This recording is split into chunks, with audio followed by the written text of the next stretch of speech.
All right.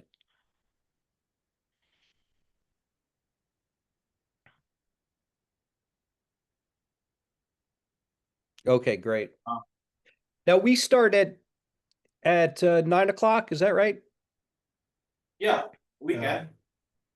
Okay. We can. It's up to you. Said there were some brothers that were going to be a little bit late. Should we wait for them? Yeah, a little bit late.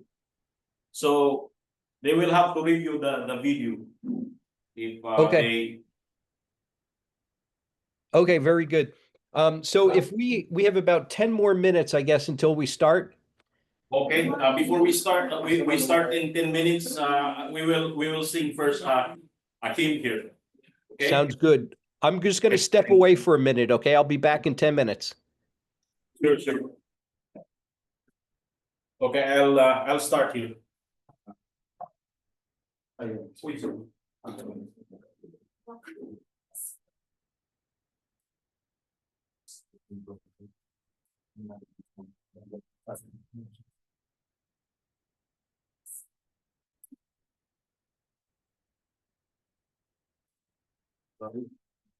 Wala kay dili na wala man siya nag-reply sa ako. Ano ko magulat ko siya sa phone dito wala man siya.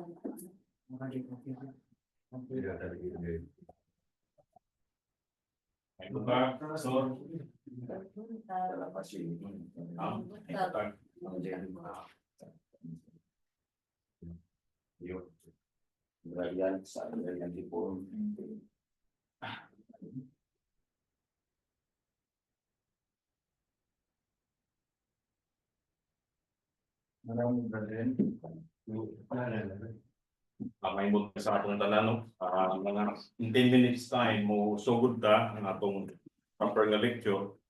Kung kini nga atong speaker dili na bago sa ato sige na balik-balik dito sa Pilipinas. Ang nahitabo lang karon tungod kay last January ni naman siya. So ni ingon siya basic pwede nga mag-virtual lang usap ta. Sa bagay next year mo ang himang man siya personal. So karon medyo virtual meeting ang atong paghimuon pero kining atong ginahimo kay mga pastor nga mo'y ibali gihimong instrumento sila Pastor Petronilo Abalorio imong panghatag sa mga invitation. Salamat pa sa ilang tabang pamagaber niya ako'y sa atong diri pasilidad no na ay mga atong CR dito tapos in case nga na amoy mga panginahanglan nga emergency istorya lang sa amo unya kung mahimo nga samtang ni ata diri anyway ang atong mga meals na aman so mahimo nga di lang kay ta maglakaw-lakaw sa layo samtang 2 days conference atong ipahigayon samtang uswag ang atong conference. So first day karon welcome ang makalusa sa ato ug mang second day duha ra mga adlaw. So mapaila-ila usab ko sa akong galingon ako si Pastor Arius no. Ako ang pastor diri sa Loreto sa Luzon ug akong co-pastor si Pastor Florang Dinatag sa Reform. Ako sa Reform Church ng iya sa La Paz. So akong hiyang matag usa sa ato magpaila-ila kada usa. After that magkanta ta o mampo dahil man pwede na magsugod ng speaker. Pastor Luna pala magsugod sa imo man.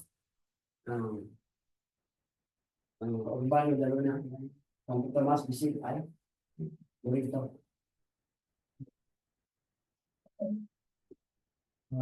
Por ejemplo, España, Messi, sí, Yawan, Formación.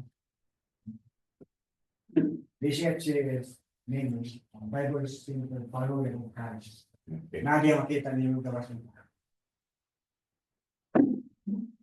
Okay, si Pastor Renjay Pakulanang sa Kamakop, dili mo sa Kamakop nga katulong Lusyante nga kanang kakao nga sa Prosa, Kamakop Christian and Seminary Alliance Churches of the Philippines.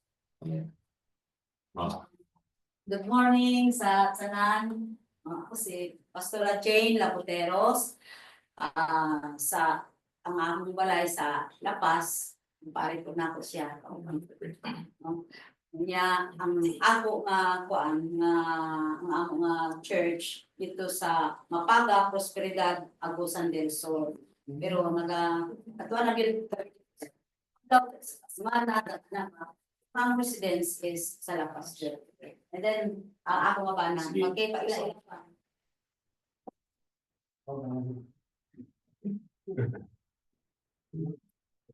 Kenneth Manlangin from Nueva Gracia Church, church leader. Makulada, bagayas ang dagyan pa ng pastor para Nueva Gracia. GCIN. Pastor Aklen, pastor's wife, Rosie Salina, pastor, naasabi ko na pa sa mag-isidang value. Seminary Revealed kauban ni Pastor Arius ang pastor dito sa Moto. Okay, so kanto ta, kumani anak mag-ampo ta. Atong kantahon, mga kaigsunan. Atong kantahon ang Salmo 1, Psalm 1. Tanawan ninyo sa inyong mga psalter. Maasa, makita man ninyo na numbering sa Salmo. Psalm 1. So the man is blessed. That man is blessed. Psalm 1. Magtindog ta atong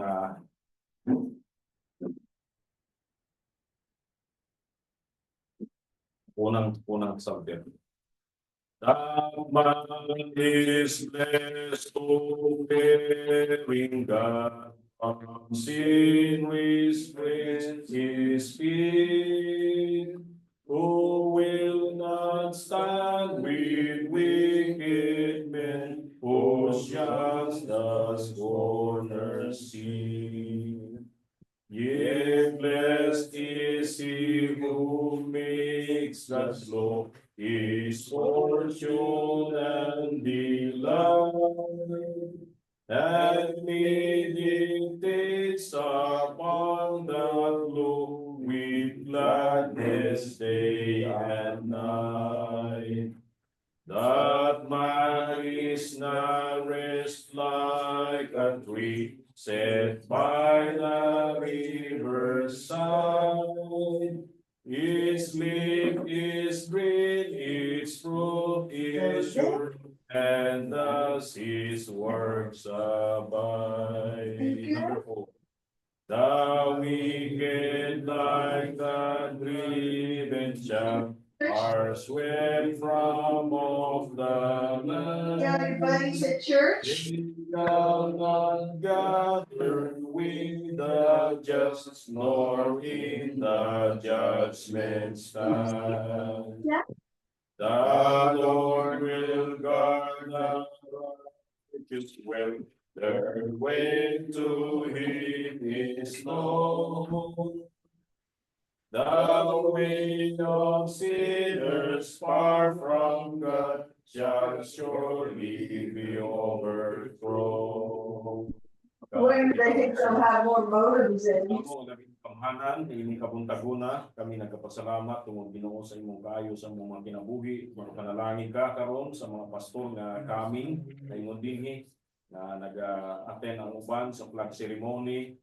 Ug ang uban na pa sa ilang mga dalanon, nagampo kami nga mag-abot sila dinhi nga matiwasay ug walay mga problema ug walay mga kakulian.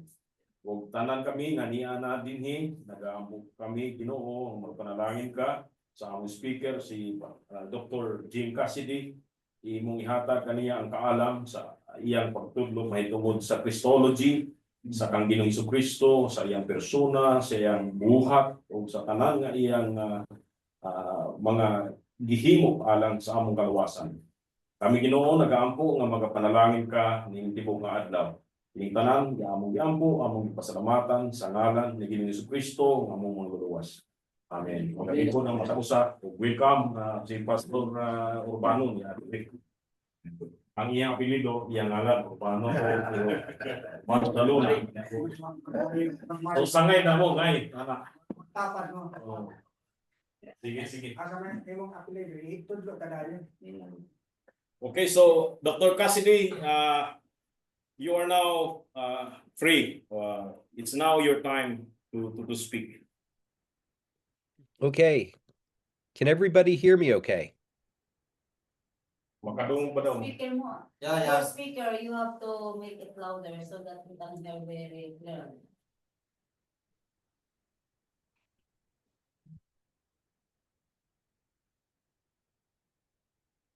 Can you speak now? Testing 1, 2. Okay. We Still, good? yeah, I will try to maximize the volume.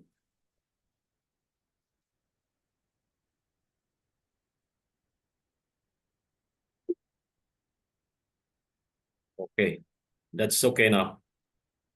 Okay. Very good. Thank you, Rocky. It's good to see everyone.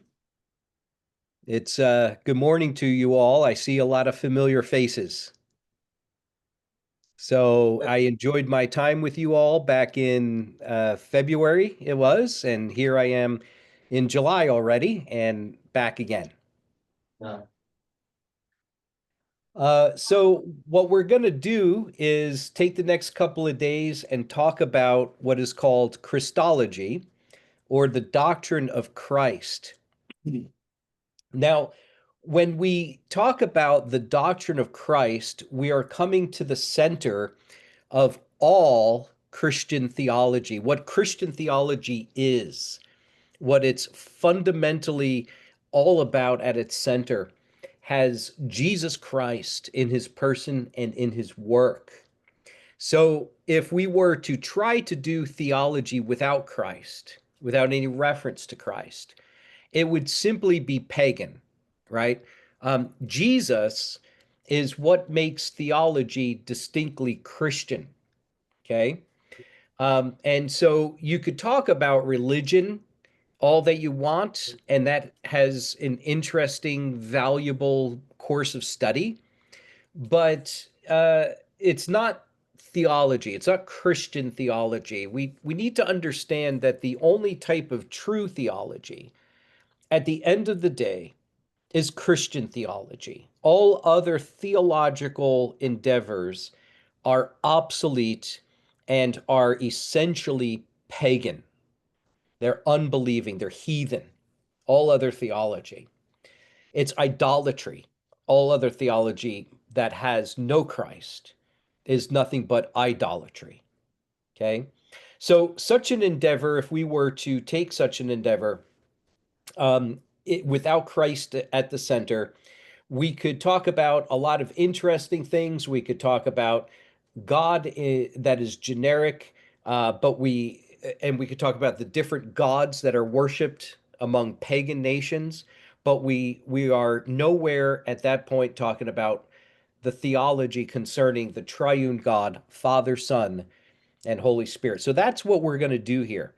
We want to talk about the one true and living God, the triune God, who is three persons and one God, all together at the same time. And that's what we have in view here. Furthermore, when we talk about Christology, we talk about revealed religion. I'm going to put some of these words up on the board. If you look at the comment section, and let's see, hopefully you guys can see all of that.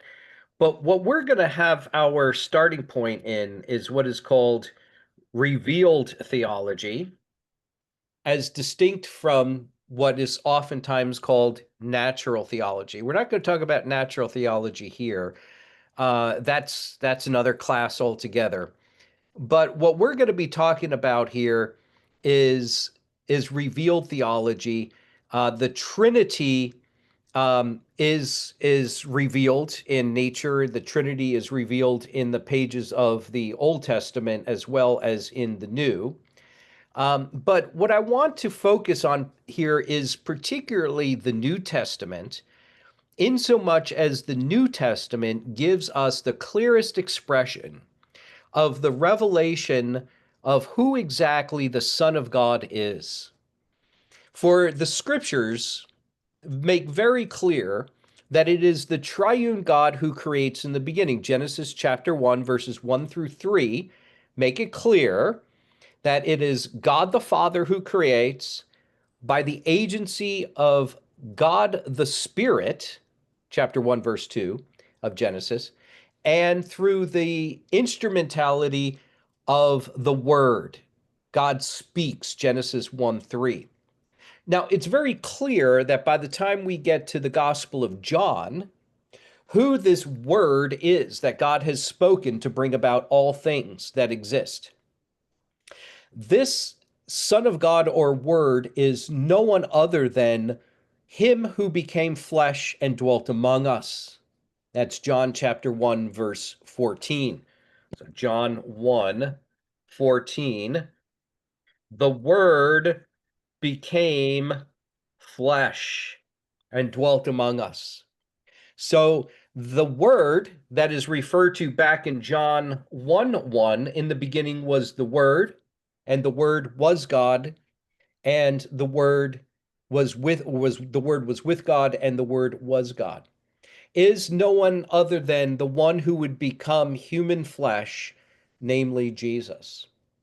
So when we set forth then the doctrine of Christ, Christology, we are making use of the entirety of the Bible, from Genesis to Revelation, to articulate the person and the work of Jesus Christ. And that's what I want to talk about here just for a second, because what you have in Christology are generally two divisions that are important for our understanding here today and tomorrow. There is the person of Christ, which is the first part of Christology. The second is the work of Christ. Okay? So when we talk about Christology, we're talking about the person and the work of Christ. Now, I'm not going to talk too much about some of the details about debate in theology concerning that division of the person and the work of Christ. I'm just going to let you know that not everybody agrees with that division. Okay, that is a division that is unique to Protestant theology that is following the Bible. Okay, biblical Protestant theology tends to make that distinction between the person and the work of Christ. I think it's a good distinction. I think it's helpful. But there are other theologians that do not take the Bible as their starting point in order to formulate a doctrine of Christ. Sometimes that's called liberal theology. Is anybody familiar with liberal theology? Has anybody ever heard that expression before? You might also have heard of what is called neo-orthodoxy or Barthian theology. Barthian theology is a theology that follows the Swiss German theologian Karl Barth. That's not important for our purposes here, just simply to say that that both of those, liberal theology and neo-orthodoxy, do not follow the Bible in the formation of their doctrine of Christ. What I am articulating is a biblical Protestant approach to the person of Christ, the person and the work of Christ. So we're going to take those two distinctions, those two categories here in order, okay? The person and the work of Christ. Now, it's something important for us to understand that when you talk about the person of Christ, and that's kind of where we're going to begin. We're not getting in there just yet. But when you talk about the person of Christ, something is important this is something that's very important to understand. The person of Christ exists before Jesus is born. Okay? We got that? Does that make sense? Right? The person of Christ exists before Jesus is born. Okay? So orthodox biblical Christology, as we've been talking about it here, teaches that in the beginning was the Word, and the Word is the one who later on would become Jesus. Okay? And we'll talk a little bit more about the two natures of Christ, because Jesus is fully God and he is fully man. And we'll talk about that more in a little bit. But my emphasis that I want to make clear to you is that Jesus's person is the Son of God. Okay? Let me write that down for you. The person of Jesus is the Son of God. Okay? Now, that means that before the birth of Jesus, the person, the Son of God, existed from all eternity. Okay? This is what we call his pre-existence. Okay? We'll talk a little bit more about that later, and we'll unpack what all that means and whatnot. But I'm just setting us up here to talk about, hopefully, the person of Christ before we get into the work of Christ. Now, roughly speaking, and well, let me just back up here for a moment and explain a little bit about what we're doing. Okay? This class material that I'm giving you is class material that I delivered through Heidelberg Seminary back in the fall or spring. Yeah, the spring. And it is seminary level material, okay? So what I'm giving you is systematic theology, okay? And of an academic scholarly sort. So this is going to be some highfalutin stuff. You guys are going to get all the stuff that you hear in seminaries here in America and elsewhere. Okay. So buckle up, hang on tight. It's gonna be a fun ride the next couple of days, but it's gonna be a lot of material, and it's gonna be, I hope, very edifying and enriching to you and helping you to understand better the person of Christ and his work for you. Okay. So that's what we're talking about here. The person of Christ, the work of Christ, the person who is Jesus of Nazareth, right? We'll get into that in a second. And then his work. And particularly when we talk about the work of Christ, we bring immediately into view the idea of his atoning work. What did Jesus do for salvation? Okay. You got that? That's the question that we're seeking to answer in this class. The two questions: who is Jesus, and what did he do for your salvation? Okay, the person and the work of Christ. All right, let me just jot that down real quick here. The person and work of Christ. I have that up above, but just for some of the people who have just come in. Okay. Okay. So this is going to be a lot of big time material. This is seminary level class that we're looking at here. The level of seminary expectations that you might find here in America. So I'm not sugarcoating it. I'm giving you guys the full load. So hang in there with me. If you don't get everything the first time, that's okay. Pastor Rocky has the recording. I'm going to have the recording. And Pastor Rocky also has a copy of my notes that I'm reading now. So you're welcome to have those notes. Okay. So if you want them, Pastor Rocky can send you an electronic copy and you can read those at your own free time, your own free leisure. Okay. So how are we doing so far? Are there any questions, Rocky, among the folks there? I just want to make sure I'm not No going question. too fast. They have no question. Okay, great. Thank you, Rocky. If you have any questions, please raise your hand. Pastor Rocky will make sure that your question gets communicated to me. Okay, so what we're looking to do then is let's get into talking about the person of Christ, okay? Who Jesus is, right? That's the big question. Who is Jesus before we end up talking about what did Jesus do for you and your salvation, okay? So the person and the work of Christ is, of course, central to all of the scriptures. I've already articulated that, and I want to talk a little bit more about that, okay? So Genesis, the first book of the Bible is what? Genesis, right? And we read all the way through what? The book of Revelation. Revelation, only one revelation, not many. So it's the book of Revelation, not the book of Revelations, okay? Book of Revelation.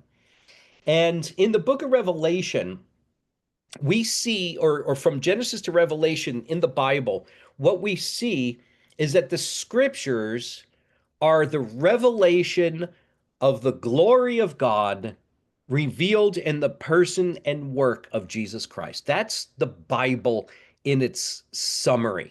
Okay?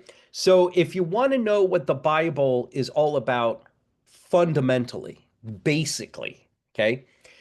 It's not about me and it's not about you.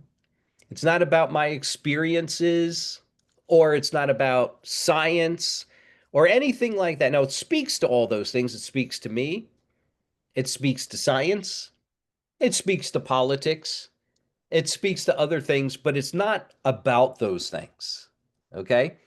What the Bible is all about fundamentally is the glory of God revealed in the person and the work of Jesus Christ. From Genesis to Revelation, that's what the Bible is all about. The scriptures are a revelation of Jesus. Let me try to convince you of that from the Bible itself. Turn with me, if you will, to John chapter 5. And in John chapter 5, you have there Jesus having a dispute with the Jewish leadership. This is what Jesus says. This is what Jesus says to them in John 5, verse 46. So if you look at verse 46 of John 5, it says this. This is Jesus speaking. For if you believed Moses, you would believe me, for he wrote of me. But if you do not believe his writings, how will you believe my words? You see, the difference between Jesus and the Pharisees in biblical interpretation, how to read the Bible and the Old Testament in particular, is a Christological difference. This is what I mean. For all of the Pharisees' outward expression of zeal for the Bible, and particularly the law of Moses, they actually didn't believe a word of it. And that's why Jesus calls them hypocrites. Okay? They say how much they love the law, how much they love the word of God, how much they love the Bible in Genesis all the way throughout, including and especially the law of Moses, and yet they did not believe a single word of it. That is because the scriptures are Christ's own self-testimony. The scriptures are Christ's own self-testimony. The Bible, including the law of Moses and all of the Old Testament, is a revelation of Jesus about Jesus. Okay, now granted, in the Old Testament, the revelation is about Jesus that is to come, right? The believers in the Old Testament are looking forward, ahead to the coming of Jesus, right? But it's still about Jesus, even though it comes in what we call types and shadows. Let me jot that down for us. I gotta types and shadows. Okay, so the Old Testament doesn't call Jesus by name, but it does talk about him in different names and in different words, using different imagery, such as, for example, the King of Israel or the prophets. Sometimes he's called the root of Jesse, okay? The lion of the tribe of Judah, okay? And all of this imagery that you see in the Old Testament is telling us about the Christ to come, okay? And so what we have here then in the Bible is a revelation of Jesus Christ, whether in the Old Testament or the New Testament. And Jesus makes clear that the Old Testament is about him in his confrontation with the Pharisees. I want to prove this to you again from another passage of the Bible. Look with me, if you will, at the Gospel of Luke, chapter 24. In Luke 24, Jesus appears to some disciples on the road to Emmaus. And in so doing, he explains to those disciples the way that the Old Testament is all about him. I want to direct your attention to verse 25. So if you look at Luke, I keep going the wrong way here. If you look at Luke 24, beginning in verse 25, this is what it says. And he said to them, O foolish ones, and slow of heart to believe all that the prophets have spoken. Was it not necessary that the Christ should suffer these things and enter into his glory? Here's the key verse, verse 27, Luke 24:27. And beginning with Moses and all the prophets, he interpreted to them in all the scriptures the things concerning himself. So, what we find here, as it seems, is that Jesus is not a surprise ending to the Old Testament. He is the expected Messiah of the Old Testament, such that beginning with Moses, now you guys remember which books of the Bible Moses wrote, right? There were 5, okay? It's called the Pentateuch, okay? The Pentateuch.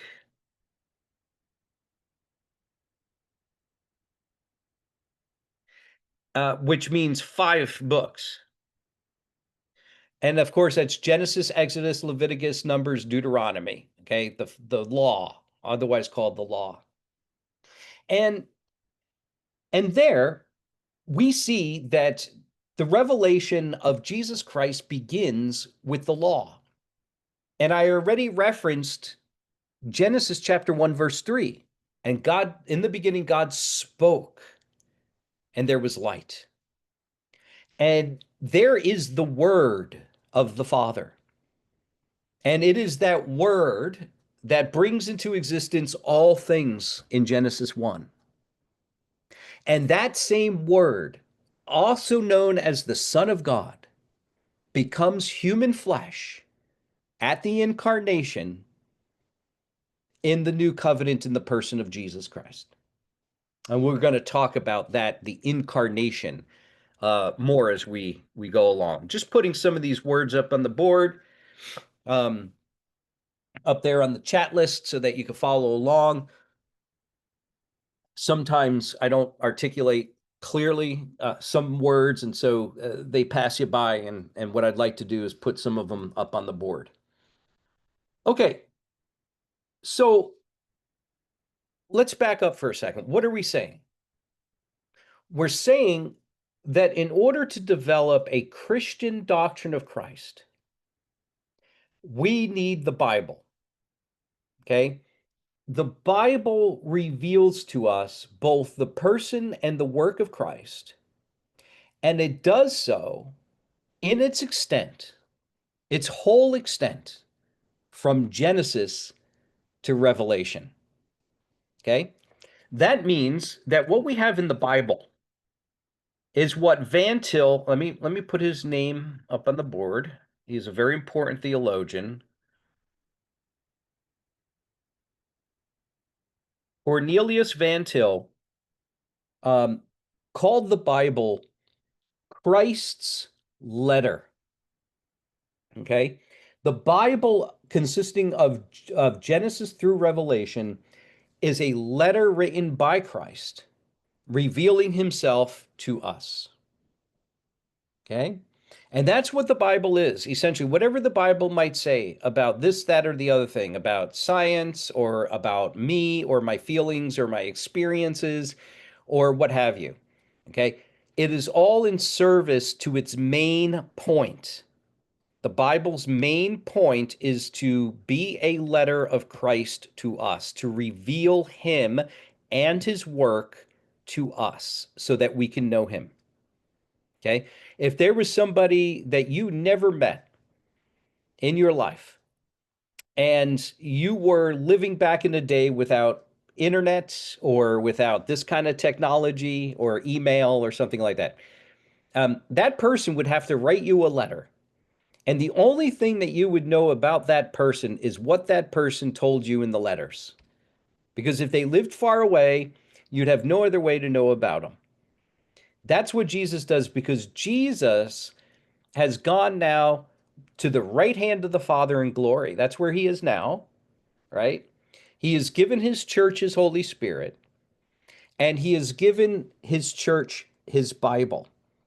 So that in the Bible, what we have is Christ's letter to us to reveal himself to us in order that we might know him. Okay? We might know about his person and about his work. Okay? So what we're going to be concerned about then is what Jesus says about himself in the Bible. What we might call the Jesus's own self-disclosure. Okay? That's a fun little word. Self-disclosure. Jesus discloses himself to us in the Bible, okay? And that's what we want to do.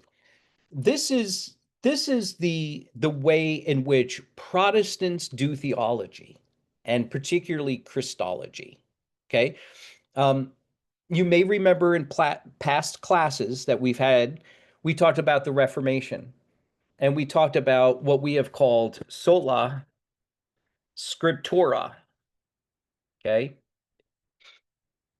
Scripture alone, right? The Bible alone is the authority for telling us what to believe about Jesus and about what he did, okay? So that's the approach we're taking now. It's not the approach of Roman Catholicism, okay? Roman Catholicism teaches that there are multiple points of authority for doing theology, including Christology, okay? We won't get into that here, but what we're saying is that we're looking to the Bible and the Bible alone to reveal to us who Jesus is and what he did for us. Okay? Any questions? How are we doing so far?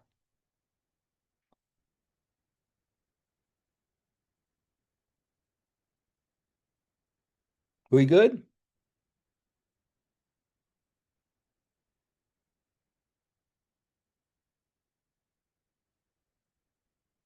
If Rocky's trying to talk, I can't hear him.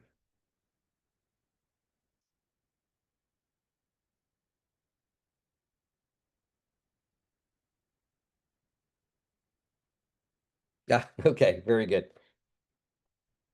Okay.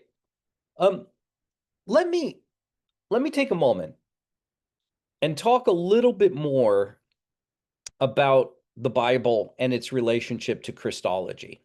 Okay. The Bible, we have to understand, did not drop out of the sky, complete and whole. I'm just trying to type something in here. So when we read the Bible to learn about Jesus, we have to read the Bible in a redemptive historical way. Okay, what do I mean by that? Redemptive historical. This is what I mean. The Bible is a record, a historical record of God's special revelation. Okay, we could put it more simply. The Bible is a historical record of the person and work of Jesus Christ. Okay? That means that since it's historical, it doesn't get told. The story of Jesus, who he is and what he did, doesn't all come at once. Okay? Remember, the Bible is 66 books and has been written by many different authors over a vast period of time. Okay? So the Bible didn't just boom, fall out of heaven complete, right? The Bible was written progressively through time. And at each step in which the Bible was written, new information is revealed about the person and the work of Christ. Okay? So, if that's the case, if it's progressive with new facts about Jesus, his person, and his work, then we would expect the earlier pages of the Bible to reveal to us Jesus in a smaller way with lesser information than later passages of the Bible, okay, that will then tell us more about Jesus and with more facts, right? Until finally we get to the New Testament, where the fullness of the revelation of Christ comes, right? So when you hear about the word that God speaks that brings into existence light in Genesis 1:3, that's just a small clue. But it's a clue, it's a revelation, it's a true revelation, but it's still small. We don't have the big picture yet, right? And then later on in Genesis chapter 3, what happens? Adam and Eve sin, and God makes a promise to Adam and Eve. God says, like, listen, your seed, your offspring, Eve, is going to crush the head of the offspring of the serpent. Who's he talking about? Jesus, right? So we get a little bit more information in Genesis chapter 3. We know this son of Eve, or this child of Eve, is going to be a snake crusher, a serpent crusher. Okay.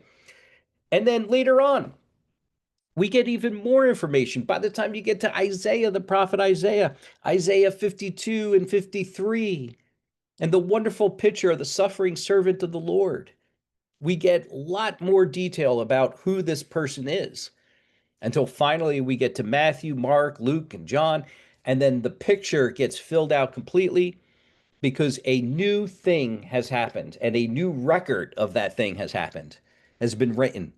Jesus, the eternal Son of God, has been born in human flesh, and people write it down under the inspiration of the Holy Spirit.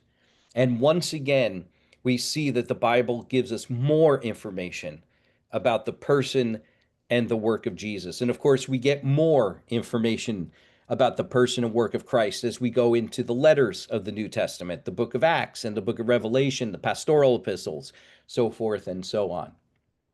So I just wanted to explain that that's the dynamic, if you will, of the Bible in its revelation of Jesus Christ. It starts out small and just little, and then gets bigger, bigger, bigger, bigger as you go through history. As you move from Genesis over to Revelation, you get more and more and more information about the glory and the person and work of Christ.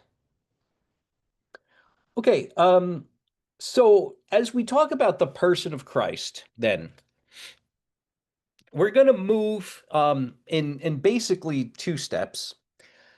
We're going to talk about, first of all, the pre-incarnate or the pre-existent Son of God. Okay, let me write that up there for you. Pre-incarnate, or we can say pre-existent Son of God. Okay. And we're going to talk about who he was quite prior to creation itself and time. Okay. And in order to do that, we just got to say a little bit something about God and about God's relationship to time and creation and all that. We'll talk about that in a moment. But So that's the first step when we're talking about the person of Christ. We're going to talk about his preexistence. And then we're going to go in and talk about the Son of God as incarnate, or the Son of God and the doctrine of the incarnation. Okay? So we're going to move purposely. And if this is going too fast, don't worry. We're going to slow down and give you a little bit more detail about all of this. I'm just setting things up. So you get it, right? We're moving from, remember, before Jesus was born, he was in heaven with the Father. Okay? And before creation, okay? Before creation, before Genesis 1:1, okay? God existed as three persons, Father, Son, Holy Spirit. So the Son of God existed even before creation and certainly before the birth of Jesus, right? And then what we're going to talk about after we talk about that, we're going to talk about his incarnation, his coming down, as it were, his humiliation, and his taking upon himself human flesh, as it says in John 1:14, and the word became flesh and dwelt here, down here among us. Okay, got it? So we're going to move from pre-existence to incarnation in talking about the person of Jesus Christ. And then later on, we'll probably tomorrow, we'll transition into talking about the work of Christ. So we're going to move from the person of Christ into the work of Christ later. And as we are here talking about the person of Christ, we're going to move from pre-existence to incarnation. Okay, that's the movement we're going to take and do so purposely. Okay, let's talk a little bit then about the pre-existent Son of God. Okay, and here when we talk about the pre-existent Son of God, we are talking about the deity of the Son of God. Okay, the deity of the Son of God. What that means, in short, is that the Son of God is God. Okay, that's a good one to take down, right? The Son of God just is God. Okay, the Son of God is God. Okay, so we're going to talk about the Son of God before the incarnation. Okay, now when we do that, I want to set the historical backdrop to discussion about the deity of the Son of God. Because the issue of the divine nature of Jesus is not exactly uncontroversial in the history of the church. In fact, it has to do with the person of Jesus that so many errors in teaching in the course of the history of the church have occurred. Okay? Now, I know that we have a number of pastors here in the room. If you're a pastor, raise your hand. Just one? Just one? Oh, there we go. There they all are. Okay, very good. Good. See, you guys have a huge responsibility, right? Your responsibility is to make Jesus known. But in order to properly make Jesus known, okay, you have to know who Jesus is yourself, right? So this wasn't always easy in the course of the history of the church. There were a lot of pastors who got it wrong, got the issue of the divine nature of Jesus wrong. And I want to talk about that just for a few moments here, okay? This is a little church history I'm going to give you, okay? The early church was not unanimous on the person of Christ. There were many different theories that arose that failed the test of orthodoxy, okay? So what does that mean? I don't mean the Eastern Orthodox Church, Okay. When I say orthodoxy, what I simply mean is straight teaching. Okay. That's all it means. Straight teaching. And that's what we are to be concerned about as pastors. Okay. Straight teaching. We want to teach straight up the truth, because if you teach falsehood, you're going to mislead people. Okay. But if you teach truth, straight teaching, orthodoxy, then you will make Jesus known to people, which is your job as a pastor. It is to proclaim Jesus, make him known to all the ends of the earth. Okay.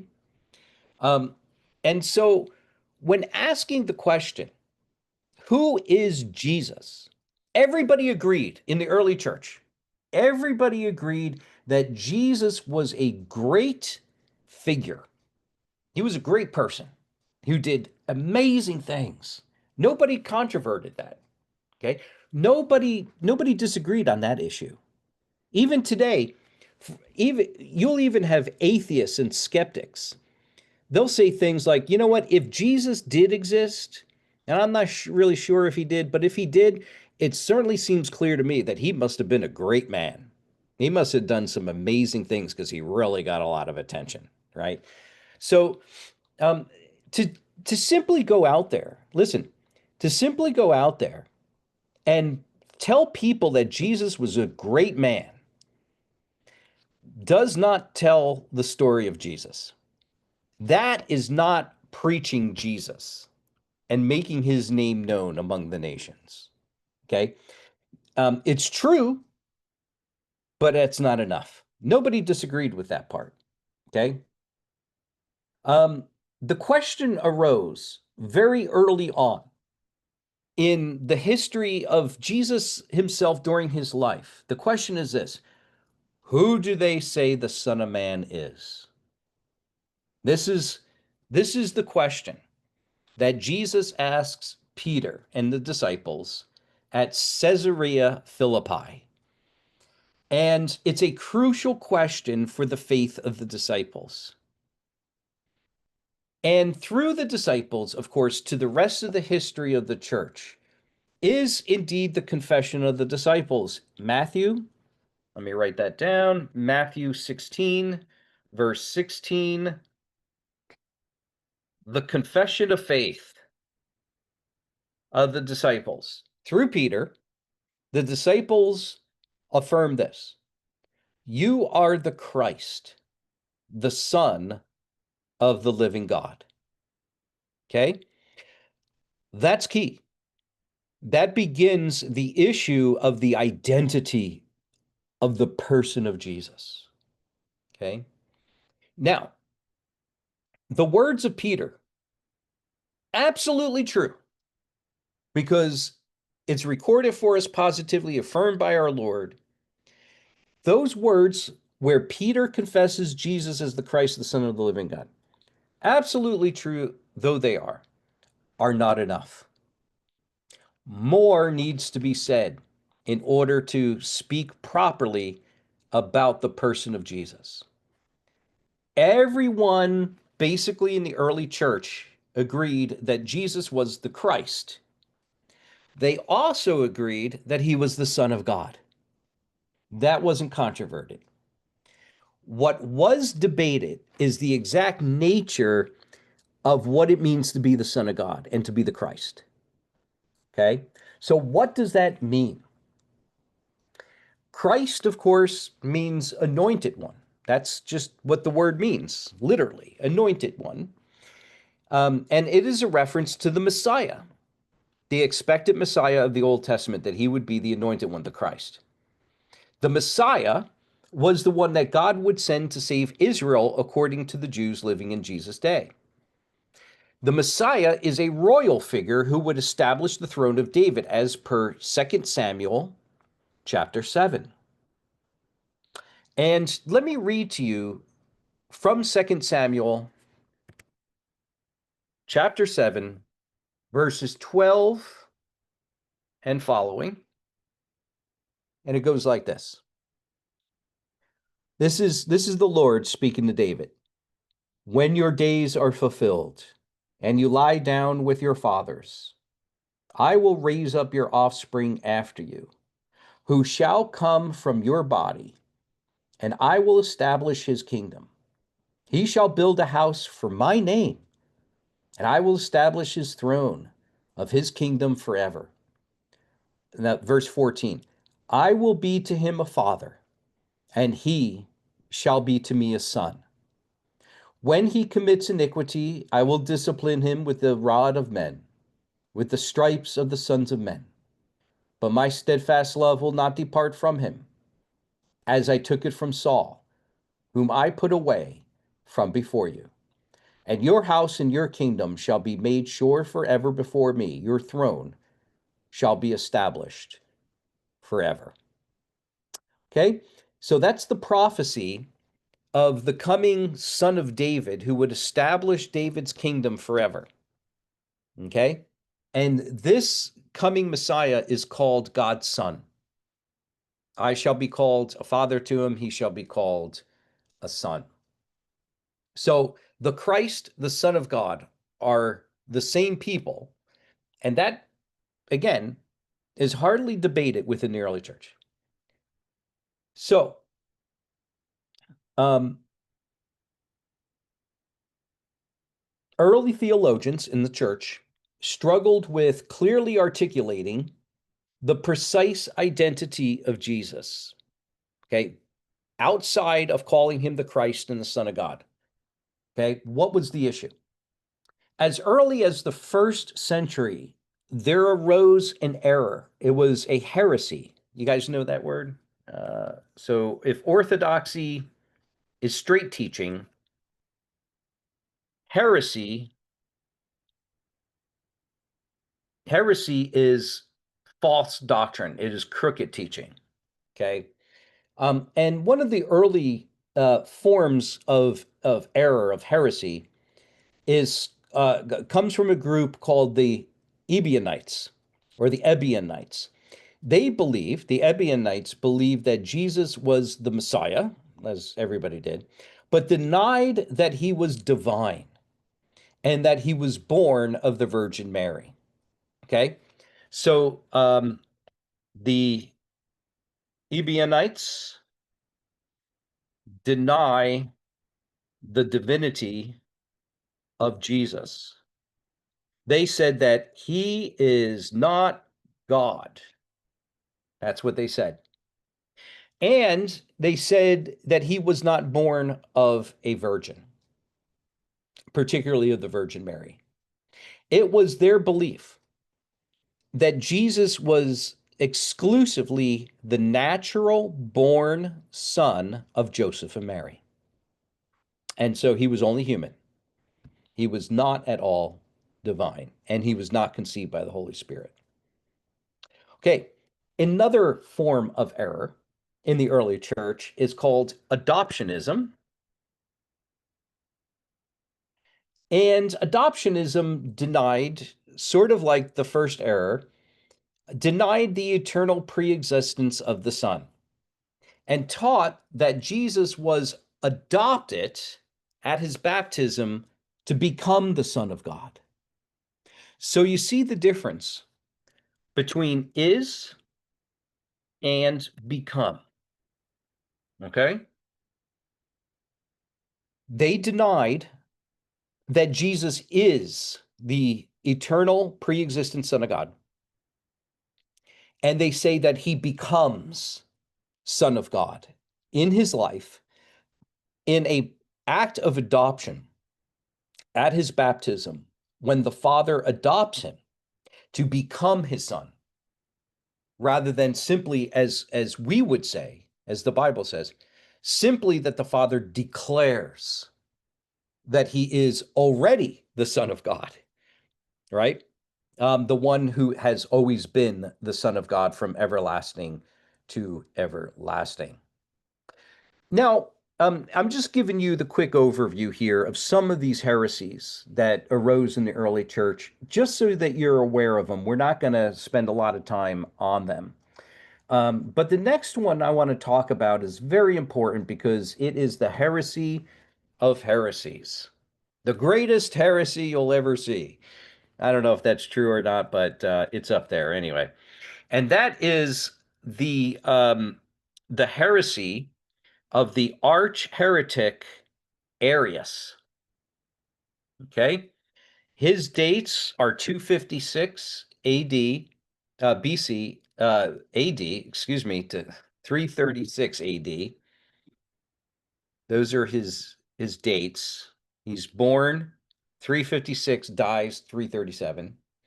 I'll leave some of the biography out of here, okay, about who he was and whatnot, just to say that he denies that he will affirm the pre-existence of the Son of God, okay, but he will say that the Son of God is of a different substance with the Father. Okay. The technical term that he used is heteroousios. Okay, that's not too important. It's a Greek term, but it's not super duper important for you to know the technical terms. But I'm illustrating what it is he's wanting to say. Okay, so if you look at the word heteroousios, as I have it up here on the board, it's made up of two words: hetero, Hetero, which means other, okay, or different, okay, and ousios, Ousios, means substance, okay. Now let me ask you this, so I can explain to you why this is so important. What is the substance? What kind of substance, or another way we could put it is, what kind of being, substance or being, does the Father have? Okay, I'll give you two choices. You let me know which one it is. Does the Father, God the Father, have a divine substance, or does he have a creaturely substance? Which is it? It's divine, right? If you said divine, raise your hand. Right? He has a divine substance. The Father has a divine substance. If Arius is saying that the substance of the Son of God is hetero, different substance with the Father, then what is he saying about the substance of the Son, or the being of the Son? Is he saying that the being and the substance of the Son is divine, or is it created? Arius is saying that the substance of the Son is created. It's a creaturely substance because it's other than the Father. And the Father has a divine substance. If it's other than the Father's divine substance, then it must be, if it's not divine, it must be creature. There's only two options, right? There's God, and then there's everything else that he created, right? So either you're God or you're a creature, okay? And so if Arius is saying that the Son of God is not of the same substance with the Father, it must be a different substance, and therefore must be a creaturely substance. So in fact, Arius said that. He said that the Son was the first of the created beings, okay, that the Father made. And then it was through the Son that the Father made everything else. Okay, so that the Son was sort of like a mini creator, although he was a creature, right? He was a created creator, to put it that way, that the Father uses to create everything else. Okay, so that's what Arius said. The Son of God is not divine. He was very clear. Heteroousios. Okay, but things get more interesting. Okay, so in the history of the church, what ends up happening is you have another group that arises. Okay, they're called Semi-Arian or Semi-Arians. Okay, let me put that on there.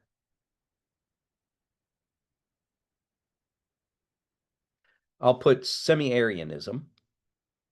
Okay. And in some ways, they were worse than Arius. because they really confused the issue all the more. Okay? And this is what they said. They said that the Son is Homoiousios.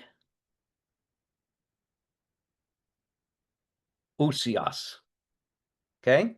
Homoiousios. Let me break down that word for you. Homoi equals, let me back up. I want to edit that.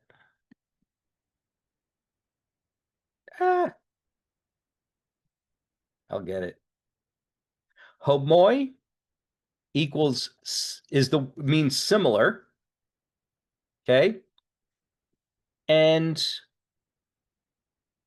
ousios means substance.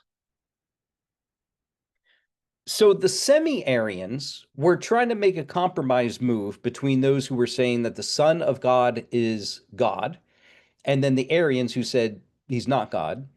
And the Semi-Arians came along and said neither. He's like the Son has a substance that's like the Father's, but is not the same as the Father's. Okay? So if it's like it but not the same, then that also puts the Son of God on the side of what? The creator or the creature?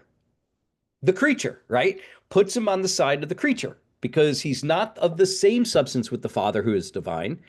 He's of similar substance with the Father, but still not divine, right? So the Arians and the Semi-Arians, they are all wrong, right, on this particular issue, the issue of the relationship of the substance of the Son to the substance of the Father. Okay? And then, of course, you have the, let me find, I found some, I lost my notes, or the page on my notes. I just got to find it again. Sorry about that.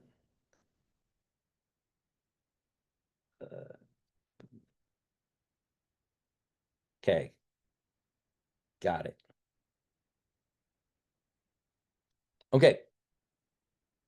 Now, later on, okay, in the course of the history of the church, another manifestation of this error occurred. Okay. And again, the name of this error isn't so important. It's for our purposes here, but I'm illustrating a point, and I'll explain it to you in 1 second. But this is called Socinianism, okay, named after a theologian by the name of Socinius, okay? And basically, he taught that the Son of God is not God, okay? So once again, and part of the reason why I bring him up is to illustrate this point that tends to be the case concerning heresy, okay? Heresy never goes away. It just pops its ugly head back up again and again and again and again in different words. Okay. And that is a hallmark characteristic of heresy. Okay. It pops its head up time and time and time again. So, whether you're talking about Arius or you're talking about the Semi-Arians, or if you're talking about Socinius, all of them articulate the same error, but try to say it in different ways. Okay. And that means that part of your work as a pastor is to be able to teach Jesus so clearly to your people that when they hear the same error come up again, okay, they are able to identify it and reject it. Okay. So it's very important for pastors to be teaching about who Jesus is and make clear exactly his substance, who he is, his nature, his being. Okay. And that's what we're getting into now, talking about the being of Jesus. Okay. Now, I think that I could be wrong, but I believe that there is a fairly large denomination there in the Philippines, I think called the Church of Christ or Church of God or something like that. And I think that this error of Arianism tends to be taught within those churches, but you can correct me if I'm wrong.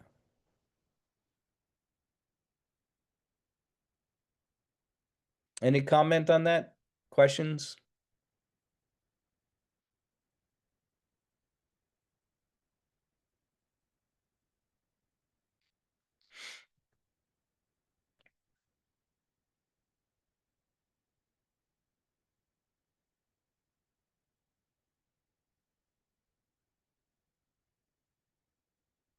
Iglesia ni Cristo. Okay, very good. And am I correct, Rocky, that that heresy is taught in that church?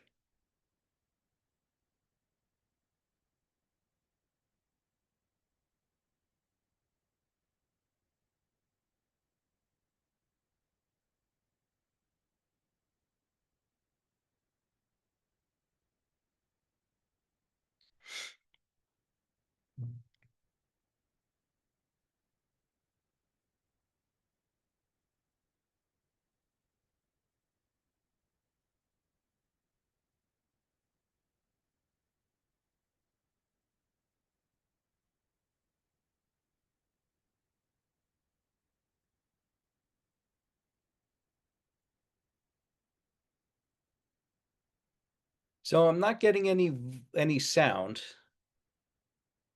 Okay, all right. Yeah, you want to do a 10-minute break now?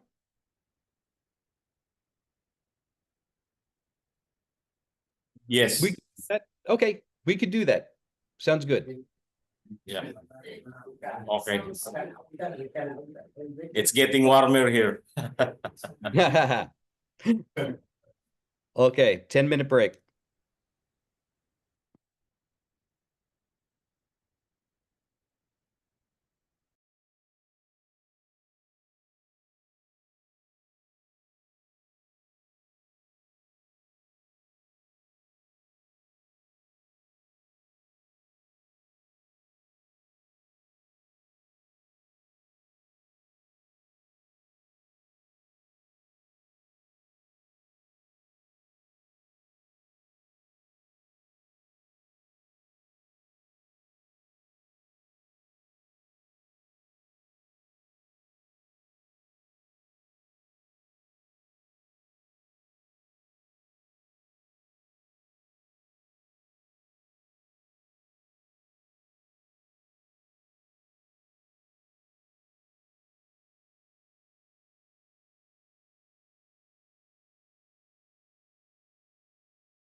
Okay.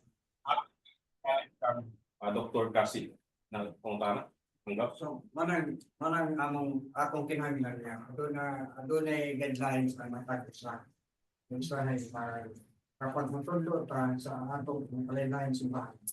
Gamit na doon yung slide na anak para din. ay kabala ka kay next year ang item, ang International Theological Education Ministries. Nakipartner man ta na. Muhatag sila materialis, i-translate na sa Binisaya. Pero next year pa mo sugod lagi. Sa karon manggot English pa, pero paingon na talihan. Pastor, na ako question pa, Pastor. Kasi pamutakbang. O ma'am. Anong akong question, kaya na ako nang diya kanina ng is Jesus adopted son ba ni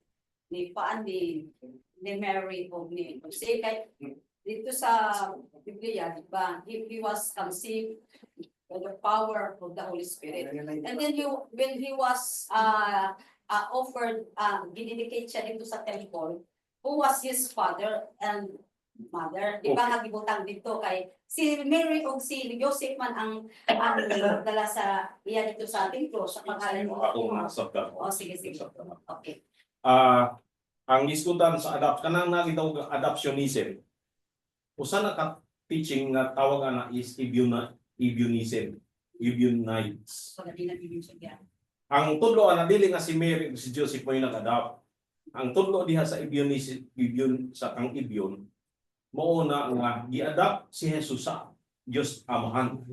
Diha siya nahimo daw nga anak sa Dios kag gi-adopt sa Amahan panahon sa gibautismohan siya.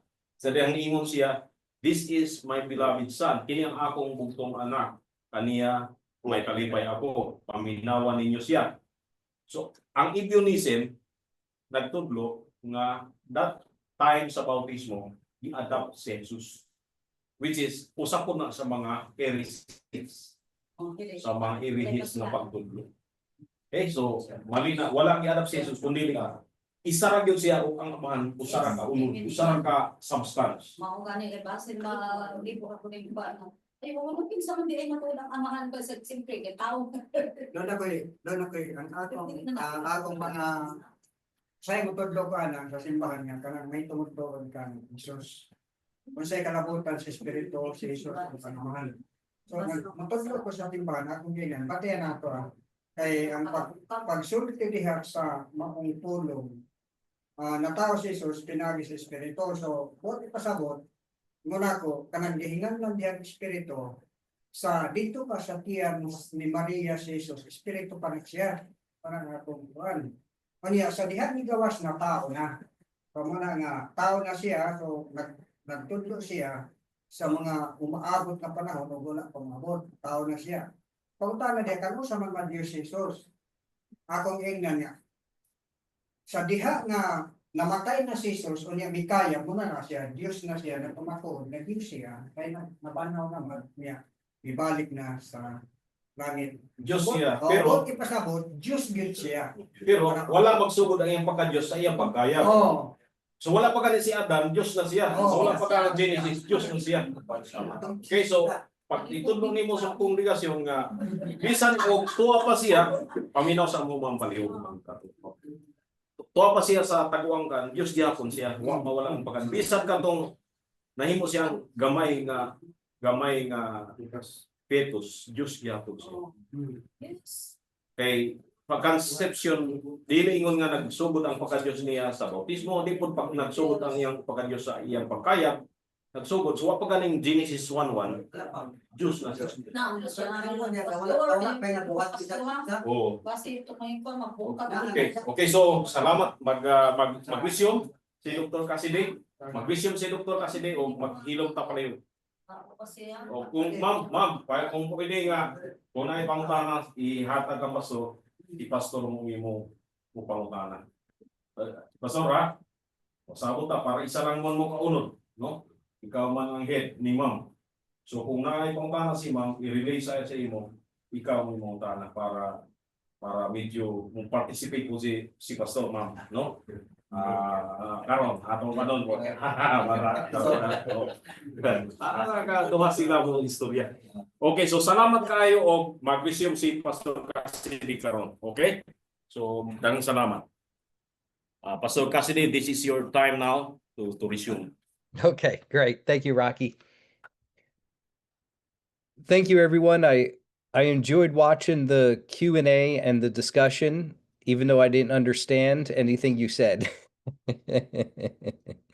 But it was fun to watch. So hopefully everything is coming through okay. Thank you, Rocky, for summarizing and for answering some of the questions. Okay, so we left off with the negative, okay? Heresy. I want to now talk about orthodoxy. So all of those things that have been said about wrong views of Jesus, the truth of the matter is that according to the Bible, the Son of God, before he became a man, was the eternal and divine Son of the Father. The eternal and divine Son of the Father. He existed, to use the language of Nicaea, he existed before all worlds. And before all worlds, that is to say, before creation, he is God of God, light of light, very God of very God. He is begotten of the Father, yet he was not made. Begotten, not made. His eternality, the eternality of the Son, and his divinity are coextensive with that of the Father. So just as the Father has a divine substance, just as the Father is eternal and fully divine, so likewise the Son is eternal and divine. According to the Ecumenical Council of Nicaea,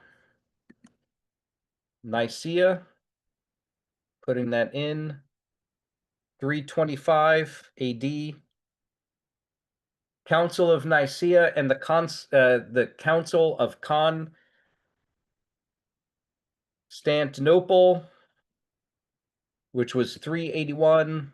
According to those two you guys know what councils are? So in the early church, there were seven ecumenical councils that came together. It was a meeting of pastors, basically, and elders, and they came together to settle doctrinal disputes, particularly about Jesus and who he is. It was mostly about the Trinity and about Christology, those councils. But with the Council of Nicaea and Constantinople, orthodoxy was established in the church. Okay, these pastors said, after studying the Bible, this is the summary of the identity of Christ. And as such, Nicaea and Constantinople affirmed that the Son was of the same substance with the Father. So the word that they used was homoousios.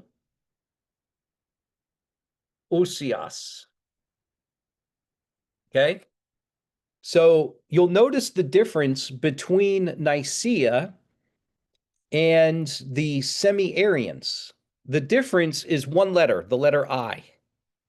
Okay?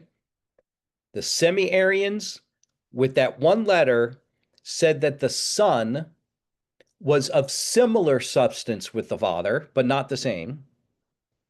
And Nicaea dropped the letter I, one less letter, and affirmed that the Son is of the same substance with the Father. Okay? Therefore, the Bible affirms, and the ecumenical councils taught, that the Father and the Son are equal in being, power, and glory. Okay? They are equal in being, that is to say, substance, power, and glory. They are equally divine, sharing of the one substance of the one God. So at no point did the ecumenical councils ever affirm that the Son and the Father are distinct gods, right? Because that would be plural, right? That would be polytheism, many gods. We don't believe in many gods. There's only one God, okay? And the Father and the Son, along with the Holy Spirit, share in that one divine substance, albeit distinct persons within the one, okay? And so Orthodox theologians, as they were struggling with defending biblical teaching, had to go beyond the words of even Peter in his confession in Caesarea Philippi in Matthew 16 and prove from other portions of the Bible the exact nature of the Son of God. So, for example, theologians went to a passage which we've already referred to, namely John chapter 1. Let's read it again. Verse 1. In the beginning was the Word, and the Word was with God, and the Word was God. He was in the beginning with God. All things were made through him, and without him was not anything made that was made. Just a couple of points about this passage. First, we should observe the similarity, as we have already done, with the opening words of the book of Genesis. Just as John begins with in the beginning, so Genesis begins with in the beginning. However, it's crucial to note how John differs from the book of Genesis. When Genesis states, in the beginning, God, John does something very different. He says, in the beginning was the Word. In the beginning was the Word.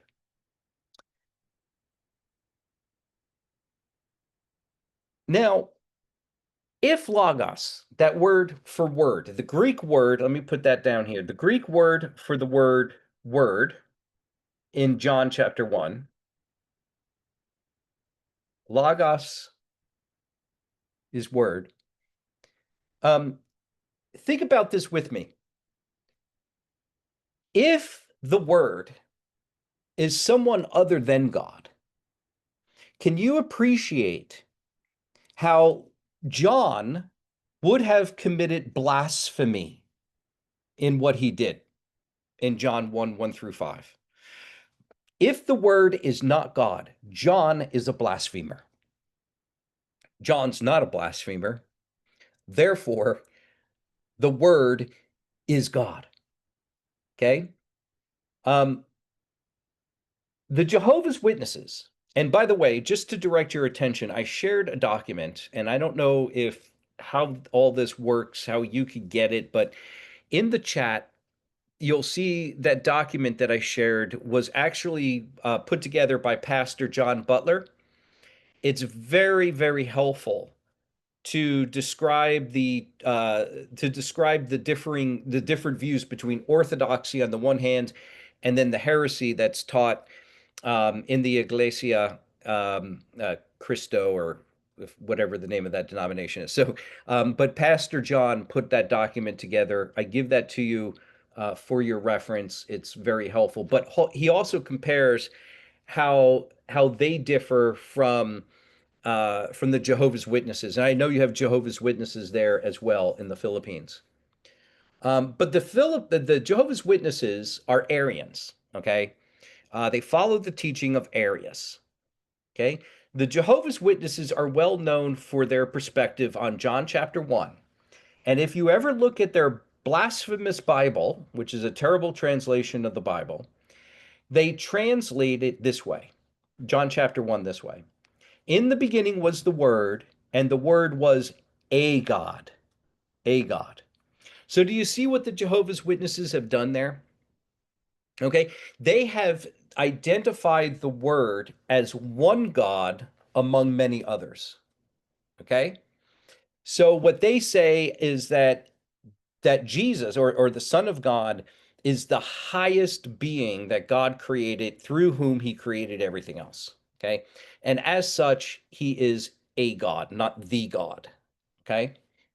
Now, without getting into all of the technical details, I do want to say this. And it's hard to say this without getting into all the details, but we're well beyond that at this point. Part of the reason why is because the detail includes a great deal of Greek grammar. So you understand, right? The Old Testament was written in Hebrew, New Testament in Greek, and John is writing in Greek. And what the Jehovah's Witnesses say is that there is no definite article. Okay, so in grammar, the definite article is the word the, right? It identifies a singular person. Okay, so what the Jehovah's Witnesses are saying is that in the Greek, it doesn't say in the beginning was the word and the word was the God. And that's true. There is no definite article there. Part of the problem is twofold to the Jehovah's Witness argument. Number one, you don't need a definite article there in order to identify God as being the God. Okay. You just simply grammatically, you don't need it. And there's a big explanation as to why. You can look it up on the internet as to the arguments if you're interested in reading more. But for our purposes here, grammatically speaking, it's been established you don't need a definite article in order for the word there to be definite. Okay. And it is definite because there's only one true and living God, right? So that's the first argument. It's grammatical. I find it, as somebody who's not really into grammar, I find it tedious and boring. The second argument I find much more interesting. And the second argument has to do with the context. Okay. So the context of what John is saying, even in the way in which the Jehovah's Witnesses translate it, okay, make it very clear that what we have here is a reference to the one true and only God, that the Word is God. The Word is the one true and living God. The context of John chapter 1 proves it. You see, this is what John goes on to say. Pay attention, this is important. All things were made through him, that is to say, through the Word. And so far, the Jehovah's Witnesses don't disagree with that part. And without him, this is where it gets tight for them, without him was not anything made that was made. Okay, that's verse 3 of John chapter 1. So notice that there are two absolute statements made by John. The first statement is that all things were made through the Word, okay, who would later on, John chapter 1:14, we are told, became flesh and dwelt among us. It's Jesus that's being referred to there. So that's number one, okay? All things are made through him. And so what the Jehovah's Witnesses say is that all things are made through the Logos, through the Word, except the Word. That the Word is the only thing that the Word does not create, okay? But that's a problem, okay? Because John also says, without him, nothing was made. Without the Word, nothing was made. Okay? That's a categorical statement. It's absolute. Okay? Nothing was made, in other words, not even the Word himself, except what the Word himself has made. Okay? Those are categorical statements that lead to only one logical conclusion. The Word is God. Not a God, but the one true and living God, who is referred to in the early part of verse 1. In the beginning was the Word, and the Word was with God, and the Word was God. The same God that he is with is the God that he is. Okay? So the Son and the Father, coextensive, co-substantial, that is to say, having the same substance, sharing the same divine headship, okay, exist before the beginning together. Further, this word is in verse 9. If you look at John 1, verse 9, we are told that this word is the true light. This doesn't mean he is a light that stands over against false lights. But to say that he is the true light means that he is the light of the world. He is the supernal light, we might say, the light that is the original, eternal, divine light, of which all created light is but a reflection and an image. Okay? So you think about what elsewhere it says in Scripture. In James chapter 1, verse 17, speaking of the Godhead, James says, in him there is no darkness, no shadow due to change. So you see, God is pure light. And that's what John is saying about the Word in John chapter 1, verse 9, when he calls him the true light. In fact, to use the language of the Nicene Creed, he is light of light, very God of very God. He is for certain begotten of the Father, and yet he is not made. The Logos, or the Word, is equally without change, as is the Father. The Father doesn't change, and the Son doesn't change, and we might add, of course, that the Holy Spirit doesn't change. The Son is immutable, not only before he created creation, but also as he creates and after the completion of his creation, he remains immutable. I want you to pause and just reflect on that for a second. This is important. The Son of God, both before and after the incarnation, has all of the attributes of God and never loses any of them. He was immutable before the incarnation, and he is immutable after the incarnation. Okay? His human flesh that he takes on at the incarnation is not immutable. It changes. Okay? But his divine person never does change. And we'll talk about that a little bit more as we go moving along. I want you to consider with me one other Bible passage that establishes this doctrine. I want you to turn with me to Colossians chapter 1, verses 15 through 17.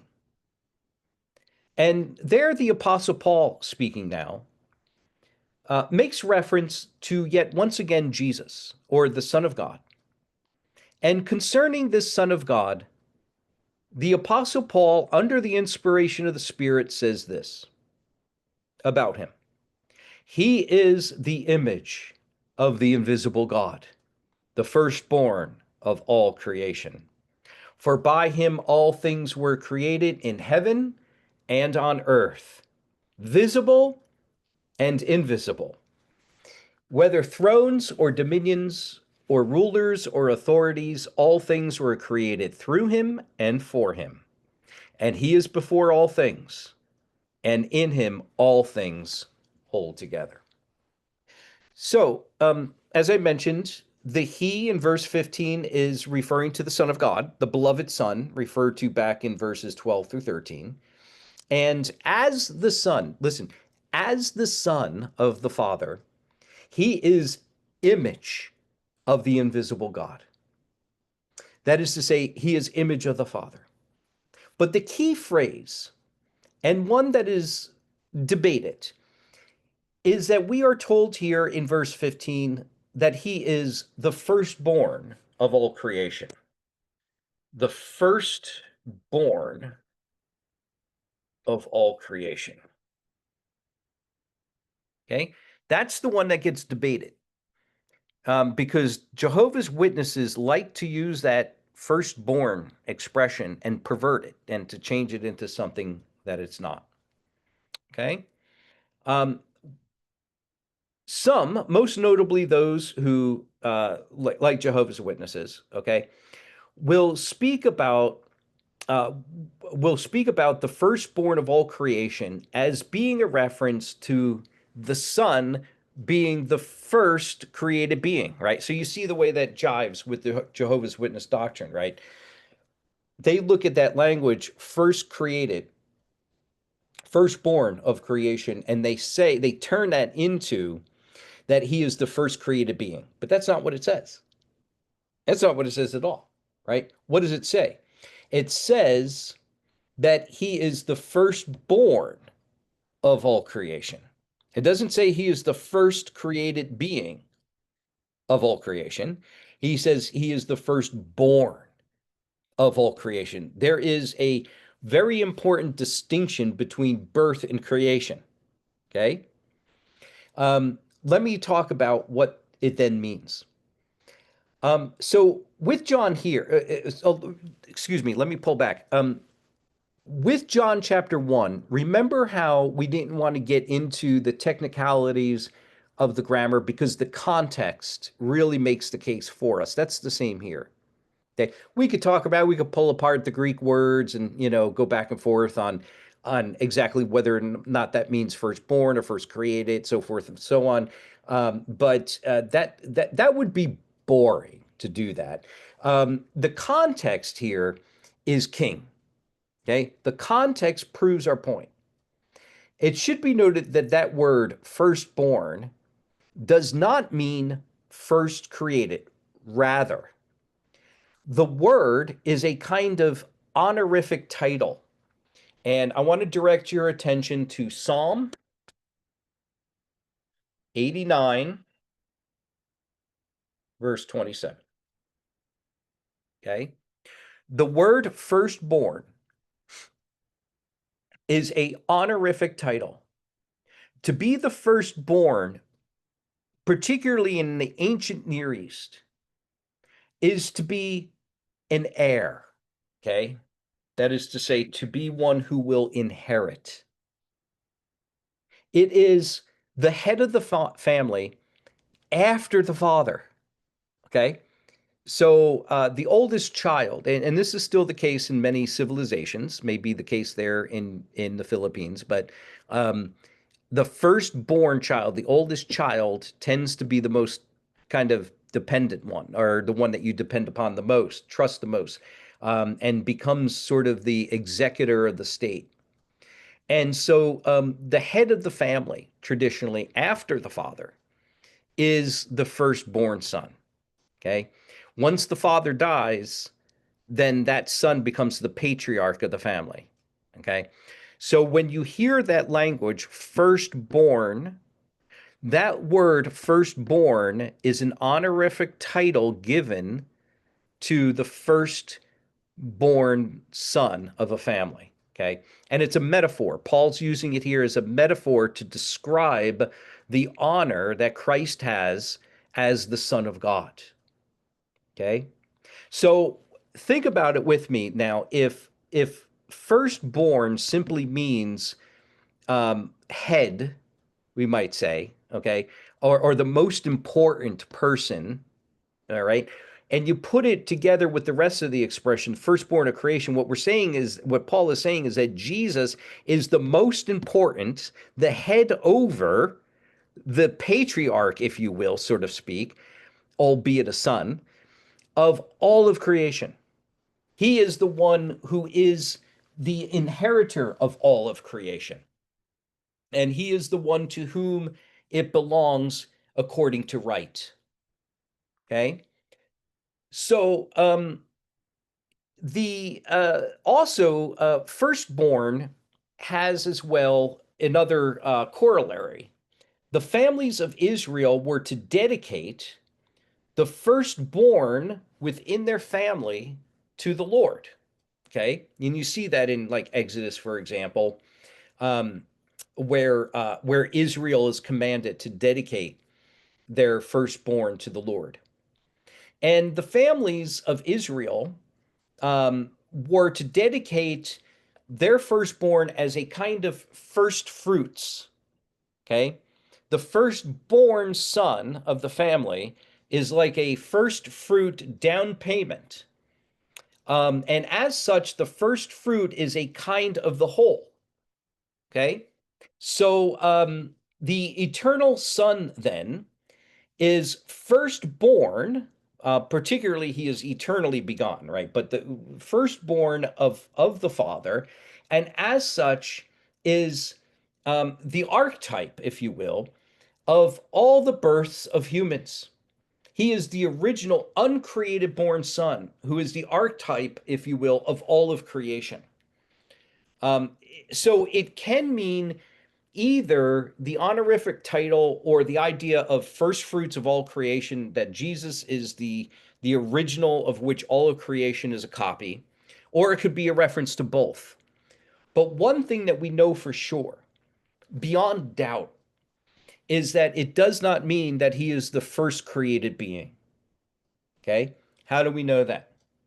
It's confirmed by context. Verses 16 through 17 of Colossians 1 contains a relentless onslaught of anti-Arian truth. So what does Paul say? Paul says this: by him all things were created.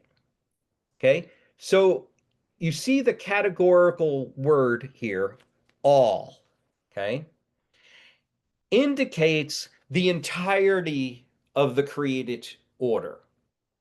That is because it is all things, Paul goes on to say, whether in heaven above or on earth below. Echoing the language of Genesis chapter 1, verse 1, where it says, in the beginning, God created what? The heavens and the earth. Okay? Paul is purposely echoing Genesis 1:1 and bringing into view this idea, just as Genesis 1:1 does, of a comprehensive creation of God, creation out of nothing, ex nihilo. Okay? When in Genesis 1:1 it says that God, in the beginning, God created the heavens and the earth, that's Moses' way in Genesis 1:1 of saying that God created everything, all things, whether in heaven or on earth. It's a way of saying everything. Okay? And when Paul mimics that language from Genesis 1:1, when he says concerning the firstborn that he created all things, whether of heaven and on earth, Paul is saying what Moses was saying, that he is the creator of all things and therefore himself cannot be a part of the creation. Okay. He goes on, in case we're not persuaded yet, by heavens and earth, to talk about things visible and invisible. Visible things of the earth and those things that are invisible, the things of heaven. The highest heaven is invisible to us, but the earth and the sky are visible to us. And so when Paul uses this language, whether visible or invisible, it's another way for the Apostle Paul to talk about comprehensive nature. Everything. There is not one thing that gets created, whether visible or invisible, whether in heaven or on earth, that is not created by him who is the firstborn. And in verse 17, Paul puts it very plainly, he is before all things. This being a clear reference to his pre-existence. He is before all things that are created. If he is created, then he's not before all things that are created. Do you get that logic, right? You understand that logic? He has to be uncreated because the Bible says that he made all created things. And if he is himself a thing, then not all things were created by him, right? Okay. Of course, the Arian interpretation is not fazed by all of this. because it assumes at the outset that verse 15 speaks about the Son being the first created creature. The idea of first created is the lens through which the rest of the passage is interpreted by the Jehovah's Witnesses. So when it says that he was before all things, they say that he was the first created thing before all other created things. So the debate entirely depends on debunking their understanding of firstborn to mean first created. In which case, what we need to do is to take them to the context.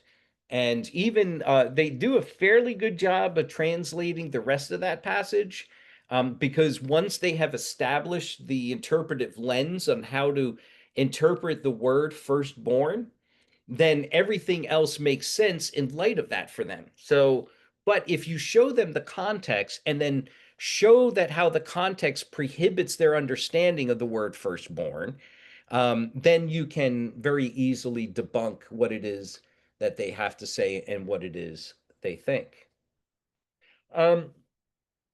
Now, I want to give you just a few more pieces of evidence to establish the fact that Jesus, as the Son of God, is God of God, light of light, very God of very God.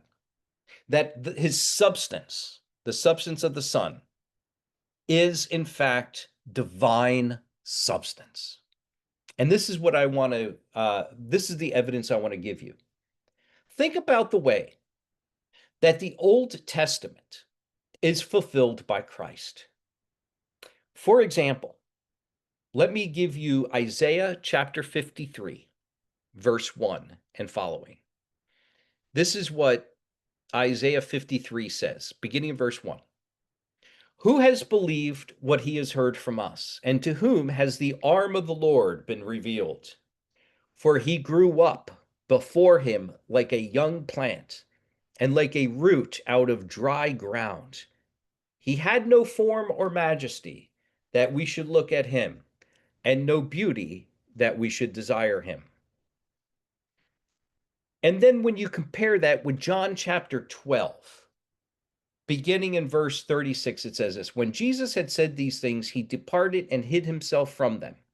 Though he had done so many signs before them, they still did not believe in him, so that the word spoken by the prophet Isaiah might be fulfilled, Lord, who has believed what he has heard from us, and to whom has the arm of the Lord been revealed?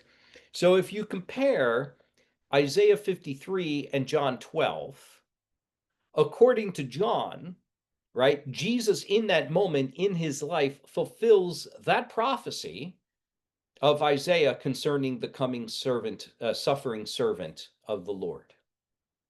So that's one example. Here's another. Isaiah chapter 6, verse 8. And I heard the voice of the Lord saying, whom shall I send, and who will go for us? Then I said, here I am, send me. And he said, go and say to this people, keep on hearing, but do not understand. Keep on seeing, but do not perceive. Make the heart of this people dull, and their ears heavy, and blind their eyes. Now, if you compare that to the rest of John chapter 12, it goes on and says, therefore they could not believe, for again Isaiah said, he has blinded their eyes and hardened their hearts, lest they see with their eyes and understand with their heart and turn, and I would heal them. Isaiah said these things because he saw his glory and spoke of him. Okay, so the Old Testament itself speaks about the coming of this Messiah fulfilling all of the words of the prophets. Okay, this again is testimony and evidence to the divine nature of Jesus, or the divine substance of the person of the Son of God, Jesus. Okay, further evidence provided by way of the Old Testament is the way in which the New Testament uses the Old Testament. There are instances where authors of the New Testament use Old Testament passages which clearly are speaking about Yahweh, that is to say, the Lord of Israel, the God of Israel, and applies them to Jesus. Okay, so you understand what I'm saying? New Testament authors take passages from the Old Testament that are clearly talking about the God of Israel and then applies them to Jesus. Okay, well, I'll give you an example. Deuteronomy 32, verse 43. Rejoice with him, O heavens. Bow down to him, O gods. Compare that with Hebrews chapter 1, beginning in verse 6. And again, when he brings the firstborn into the world, he says, let all God's angels worship him.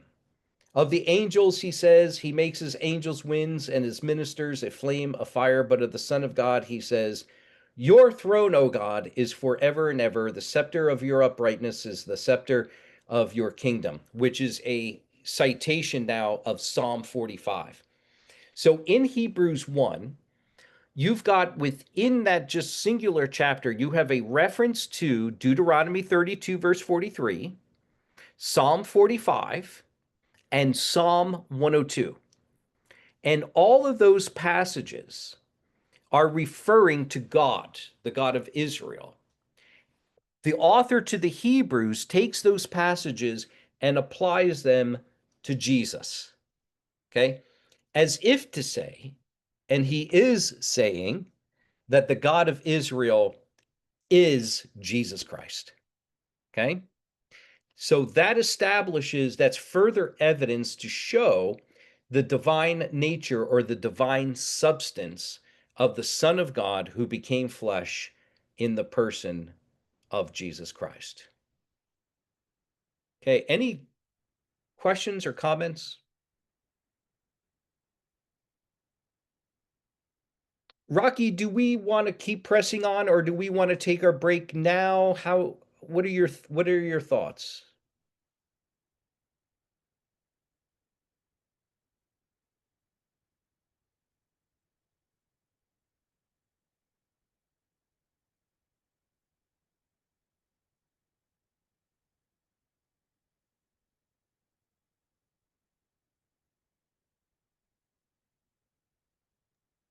Maybe we will continue the discussion, Dr. Jim. Okay, Floor, you want me to keep going? Yeah, we will continue. Okay, sounds good. Okay, I just want to I want to give a little bit of testimony from the early church, and I'm going to go through this quickly.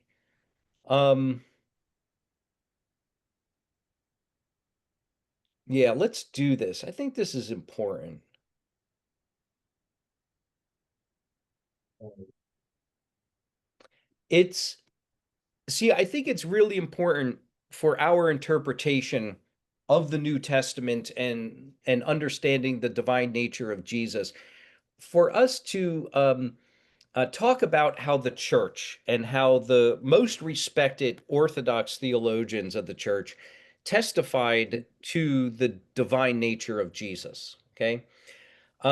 Very early on, you have the name. This is a little bit, maybe a little bit more tedious and boring, but I do want you to be assured of these things. You have somebody like Ignatius of Antioch, okay, who died in 108 AD. Okay, there's his name, Ignatius of Antioch. He dies in 108 AD. And that early, the theologians of the early church said that Jesus was God. There was no doubt about it. You know, in the minds of these leading theologians, leading pastors, they just naturally, they're not even defending the divinity of Jesus against certain heretics. Just in the course of their writings, their letters that they write to people, they make reference to Jesus as, Ignatius makes reference to Jesus as quote unquote God incarnate. He doesn't even bother to spell it out. He doesn't bother to defend it. it's just sort of assumed in the early church by the end of the and beginning of the second century, end of the first century, that Jesus is God. There's no doubt about it. Everybody sort of agrees, except for a few of these fringe heretical groups. Okay. Also, um, uh, also, let's talk about a man by the name of Polycarp. Sounds like a fish, but yeah, he's not a fish. But Polycarp was born around 69 AD. So that's very, very early. That's in the first century church. That is only about 36 years after the death of Jesus. And Polycarp is one of the most revered figures in the early church. Okay. He is a bishop of Smyrna, which is in Asia Minor. Currently, we call that area Turkey. It's the country of Turkey, if you know where that is. And Polycarp was born and there and served as a bishop. And he is a crucial link between the apostles and the authority of the apostles and then the early church. In his letter to the Philippians, in the 12th chapter, Polycarp speaks about, and I quote, believing upon our Lord and God, Jesus Christ, and on his Father who raised him from the dead. He goes on and he also says this, wherefore also I praise thee for all things. I bless you, I glorify you, along with the everlasting and heavenly Jesus Christ, your beloved Son, with whom to you and the Holy Ghost be glory both now and to all coming ages. Amen. That is a significant expression of Christological orthodoxy very early on in the church. Okay. Now, again, these theologians are not inspired, right? They're not the Bible. They're not our final authority. But what they're doing is they're testifying to the fact that widespread throughout the church at the end of the first century, beginning of the second century, the church believes that Jesus is God. Okay. Again, that's not a definitive argument. It's a supporting argument. Okay. The ultimate definitive argument is that of Scripture, which I have already done. But the secondary consideration is the early church and how they address Jesus as God. Okay. So, oops. Uh-oh.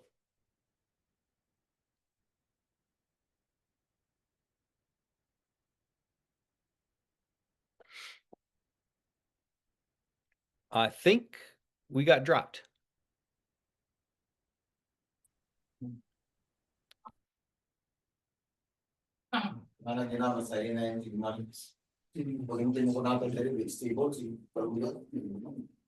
Are we back?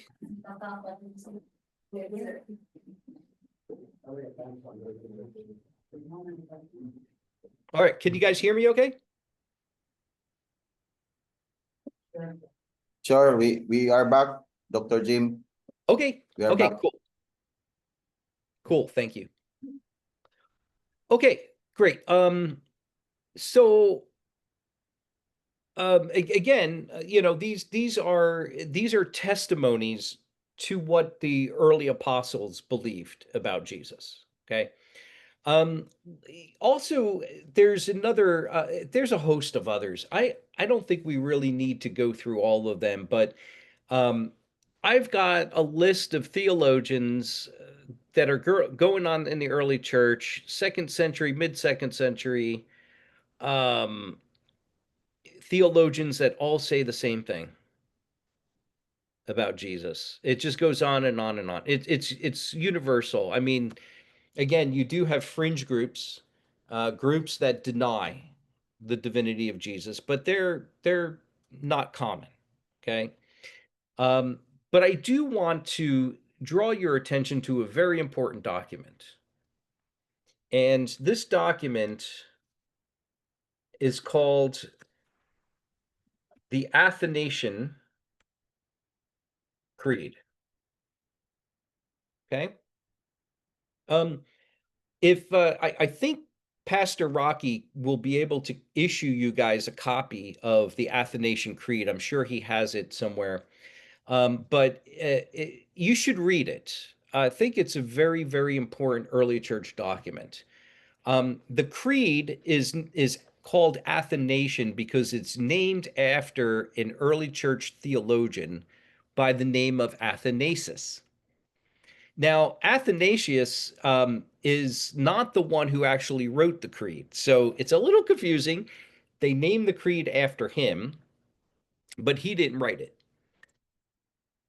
But they wrote it in honor of him because Athanasius was known as being a great defender of orthodox theology.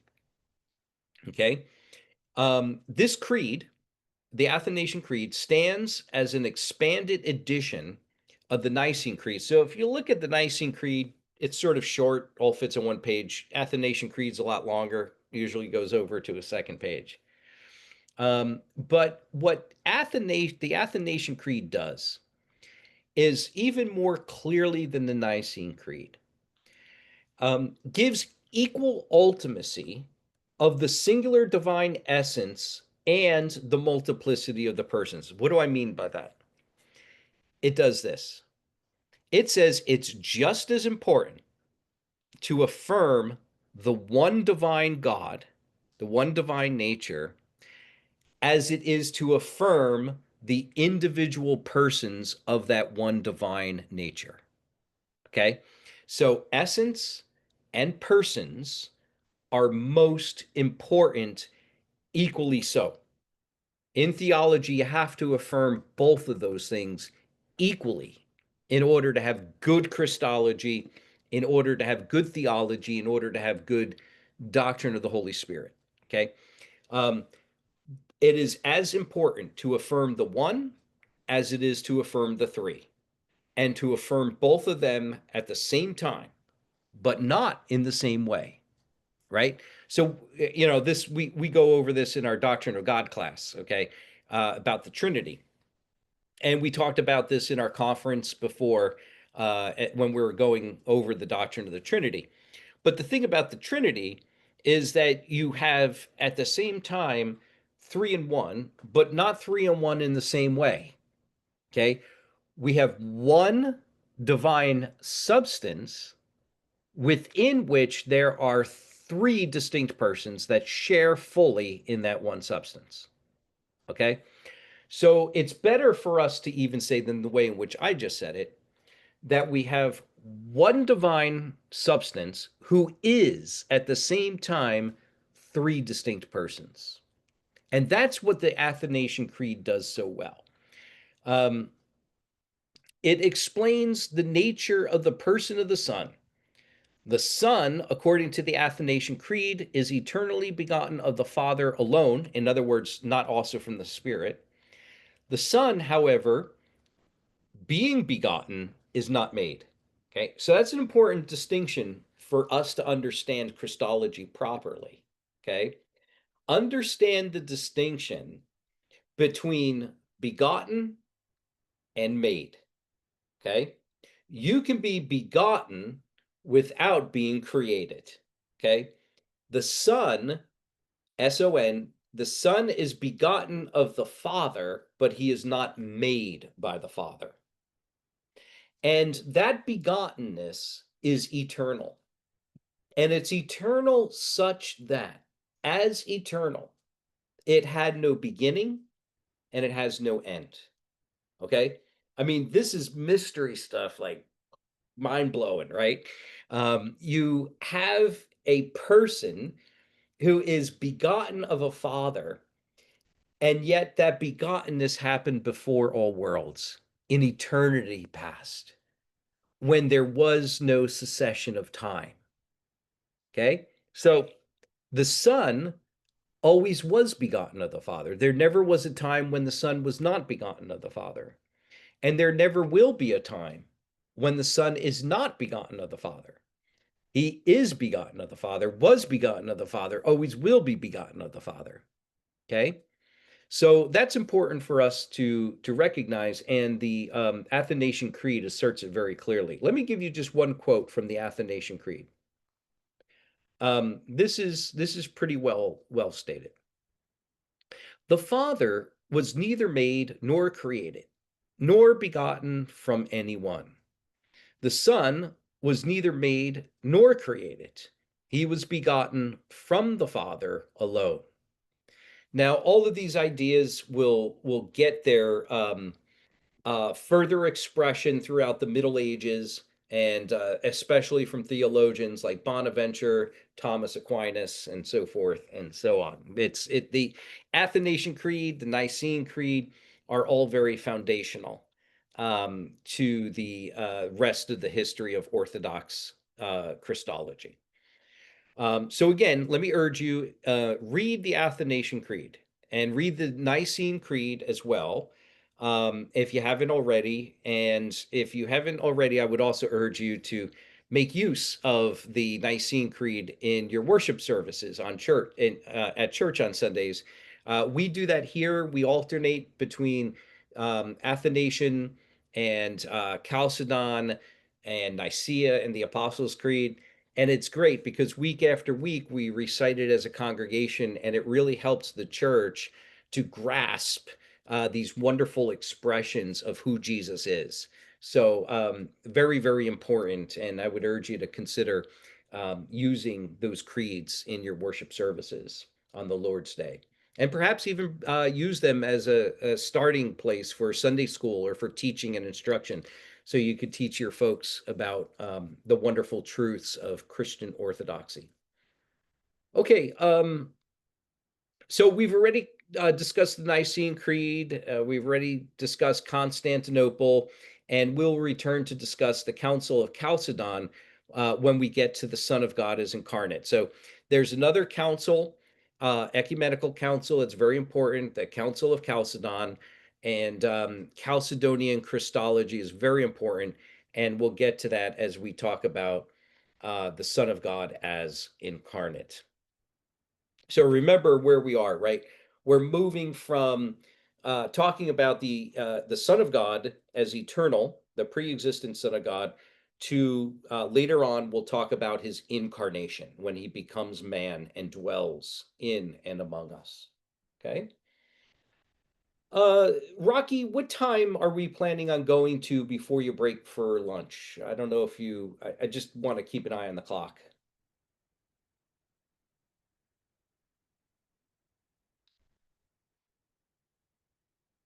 We can end our, this is second lecture, right? So we can end by 12. We can end by 12. Okay, so Philippine 45 time. more minutes? Yeah, it's up to you to consume all the time from here to 12 o'clock, or you can just end the lecture 5 minutes before 12. That's fine. Okay, sounds good. Okay, Rocky, before you leave, just any questions from the class? Nawa mo yung mga pangutana daw? Nakabalaan ka itong Nicene. Oh, yes, actually, it's okay. Katong ginagawa itong sa mga friend na Calcidon. Calcidon. I will just give them a summary after your lecture anyway. Okay. Great. And Joshua, welcome. Yeah, thank you so much, Brother James. So I am grateful to Pastor who given me that opportunity. One has invited me here to join these sessions of Christology.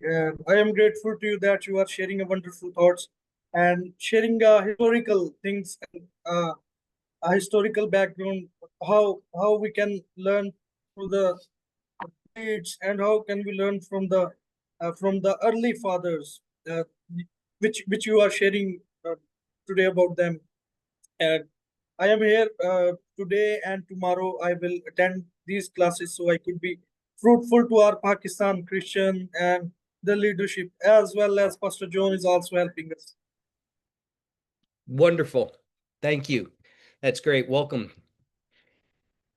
Okay, so I want to talk just a little bit about the medieval church, and maybe this is good information for Joshua as well, because you referred to your interest in the history.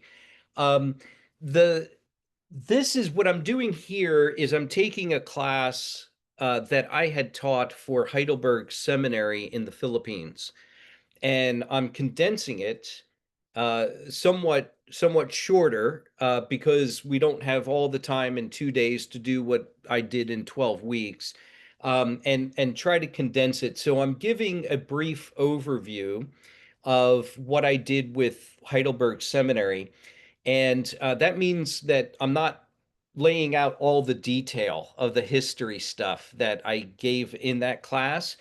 If, however, you would like resources, or if you would like my lecture notes, or this offer goes to anybody, just please let me know, and I'm happy to share my lecture notes and any other resources that are available to help you to master that history, if you're interested in it, or any other of the material that we're going over today.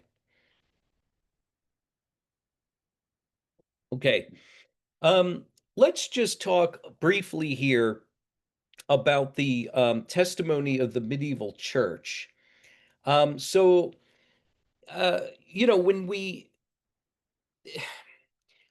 when you look at the history of the church, it's messy. Okay, there are heresies that arise, and then there are reactions to the heresies, and then at some point things become kind of solidified for a good long period of time about certain doctrines like Christology and the doctrine of Christ, um, and also issues of the Trinity. And those councils that were held were very helpful in establishing certain things as being orthodox, and explaining what is heterodox, what is heresy. And so by the time you get into the Middle Ages, so if you're thinking about the early church, you think, from the days of Jesus to approximately 400 AD, about the time when Rome, the city of Rome, is sacked by the Goths, and you have the collapse of the Eternal City and so forth and so on. That sort of begins the Middle Ages. At least that's the way that historians speak about it. And the Middle Ages will go from roughly 400 AD to about 1500 AD. So it's about 1100 years, 1100 years. And during that time, there are lots of debates in theology. There are a lot of differences of opinions in theology. But basically, by and large, issues of Christology and the Trinity are established. You have already Chalcedon and Nicaea, which are very important documents for the rest of the history of the church. And that guides those creeds and confessions guide the church for many, many, many years, right down to today, in terms of how to think about the person of Christ and the Trinity. And so by the time you get to the Middle Ages, there's really not a whole lot there to develop, or in terms of changes or what have you. You have in the Middle Ages people like Thomas Aquinas. Thomas Aquinas will talk about the relationship between the persons in the one Godhead. He'll defend it. He'll defend Christology, but he's not really developing a whole lot. He develops some things, but it's the basic form of things. But one thing that you should be aware of is well, let me see. I'm not sure we really need that part. But we do need this. How is it that the persons of the Trinity relate to each other without becoming confused with each other? Okay. And Thomas Aquinas had a way of speaking about that. Okay. There's the language of personal properties. Let me drop that in here. Personal properties. And these are the things which help us to render the persons of the Trinity distinct. Okay? Let me give you an example of a personal property. Okay? The eternal Father of the Godhead is unbegotten. That's his personal property. No other member of the Trinity can claim that property. Only he. Okay? The Son is eternally begotten of the Father. Okay? And so that is his personal property. Of no other person in the Trinity, no other person in the Trinity can claim that property, being begotten. Okay? The Holy Spirit proceeds from the Father and the Son. Okay? So he has the property of procession. Okay? The Son has the property of begottenness, and the Father has the property of being unbegotten. Okay? And those three properties are what distinguish the persons of the Godhead so that they don't collapse into each other and get confused. Okay? So the Father is not the Son is not the Father is not the Spirit is not the Father, the Spirit is not the Son is not the Spirit. Okay? They are all distinct persons in the Godhead. And yet there is something that holds them together. There is a common nature to the both of them, to all three of them. And so what happens is the persons enjoy a certain type of relationship with each other in which they share the same divine substance. So the Father is God, the Son is God, and the Holy Spirit is God. But the Holy Spirit is not the Son, and the Son is not the Father is not the Son, the Father is not the Spirit is not the Son, and the Spirit is not the Father, but all three, the Father, the Son, and the Spirit, are all God. Okay? So Thomas was helpful for developing the tradition of being able to speak about the persons without confusing them, while at the same time speaking of the one divine substance in such a way that the persons do not get separated. Okay, we do not have three gods, and we do not have but only one person. What we have is one God who is at the same time three persons. So for Thomas Aquinas, for example, the Father does not proceed. Okay, now here Thomas talks about the processions. Okay, and the processions are those things that denote the personal properties. Okay, processions are those things which are linked to the personal properties. The Father is unbegotten, therefore he does not proceed. Okay, rather for Thomas Aquinas, the Father is the source of all the other processions. Okay, seeking to avoid Arianism, Thomas develops the doctrine of procession in God as distinct from the idea of procession in created objects. So in created objects, it's different, right? In created objects, it's different than processions within persons. Processions of persons is internal to God and has no terminus in creation. It doesn't result in a created thing. Okay, so processions are all internal within the Godhead.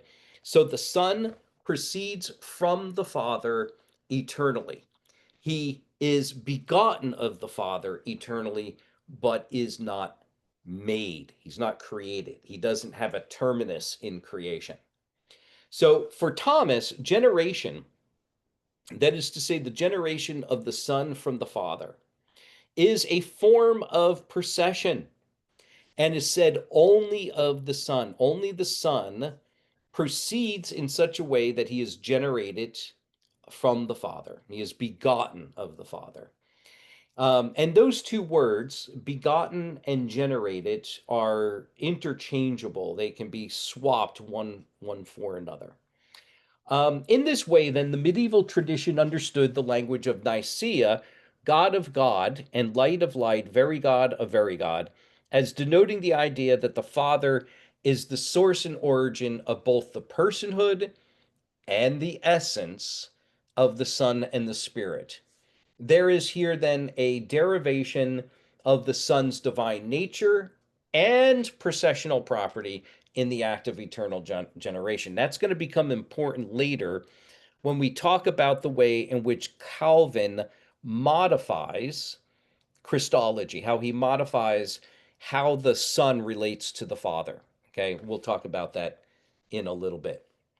Okay. I'm not going to get, matter of fact, we'll go to Calvin, I think, now, because Bonaventure, I have Bonaventure in my notes here, but Bonaventure says a little bit more of the same. He's got some unique elements, but we don't want to get bogged down in those details. Let me just say something quickly about Calvin. I'm sifting through a lot of my material here, and I'm going to try to skip a lot of that just so for the sake and in the interest of time.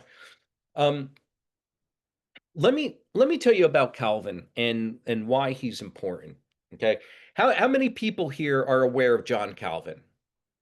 Can you raise your hand if you're aware? Okay, so not okay. All right, we got a few. Okay, we got a few people who are aware.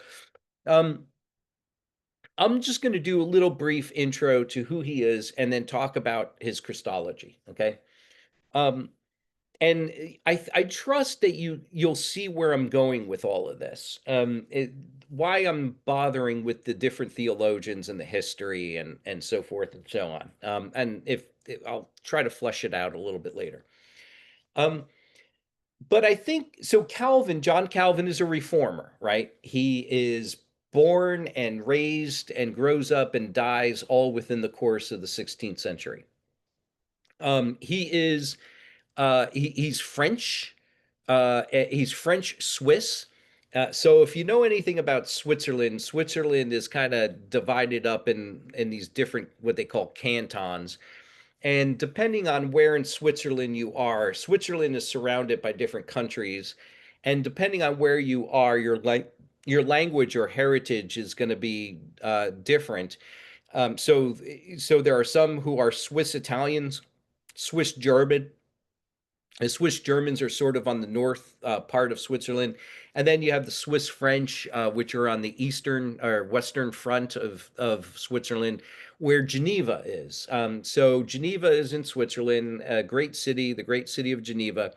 And that's where Calvin ended up doing most of his ministry, was in the city of Geneva, not exclusively there, but mostly there. And he was French speaking and comes from a French background.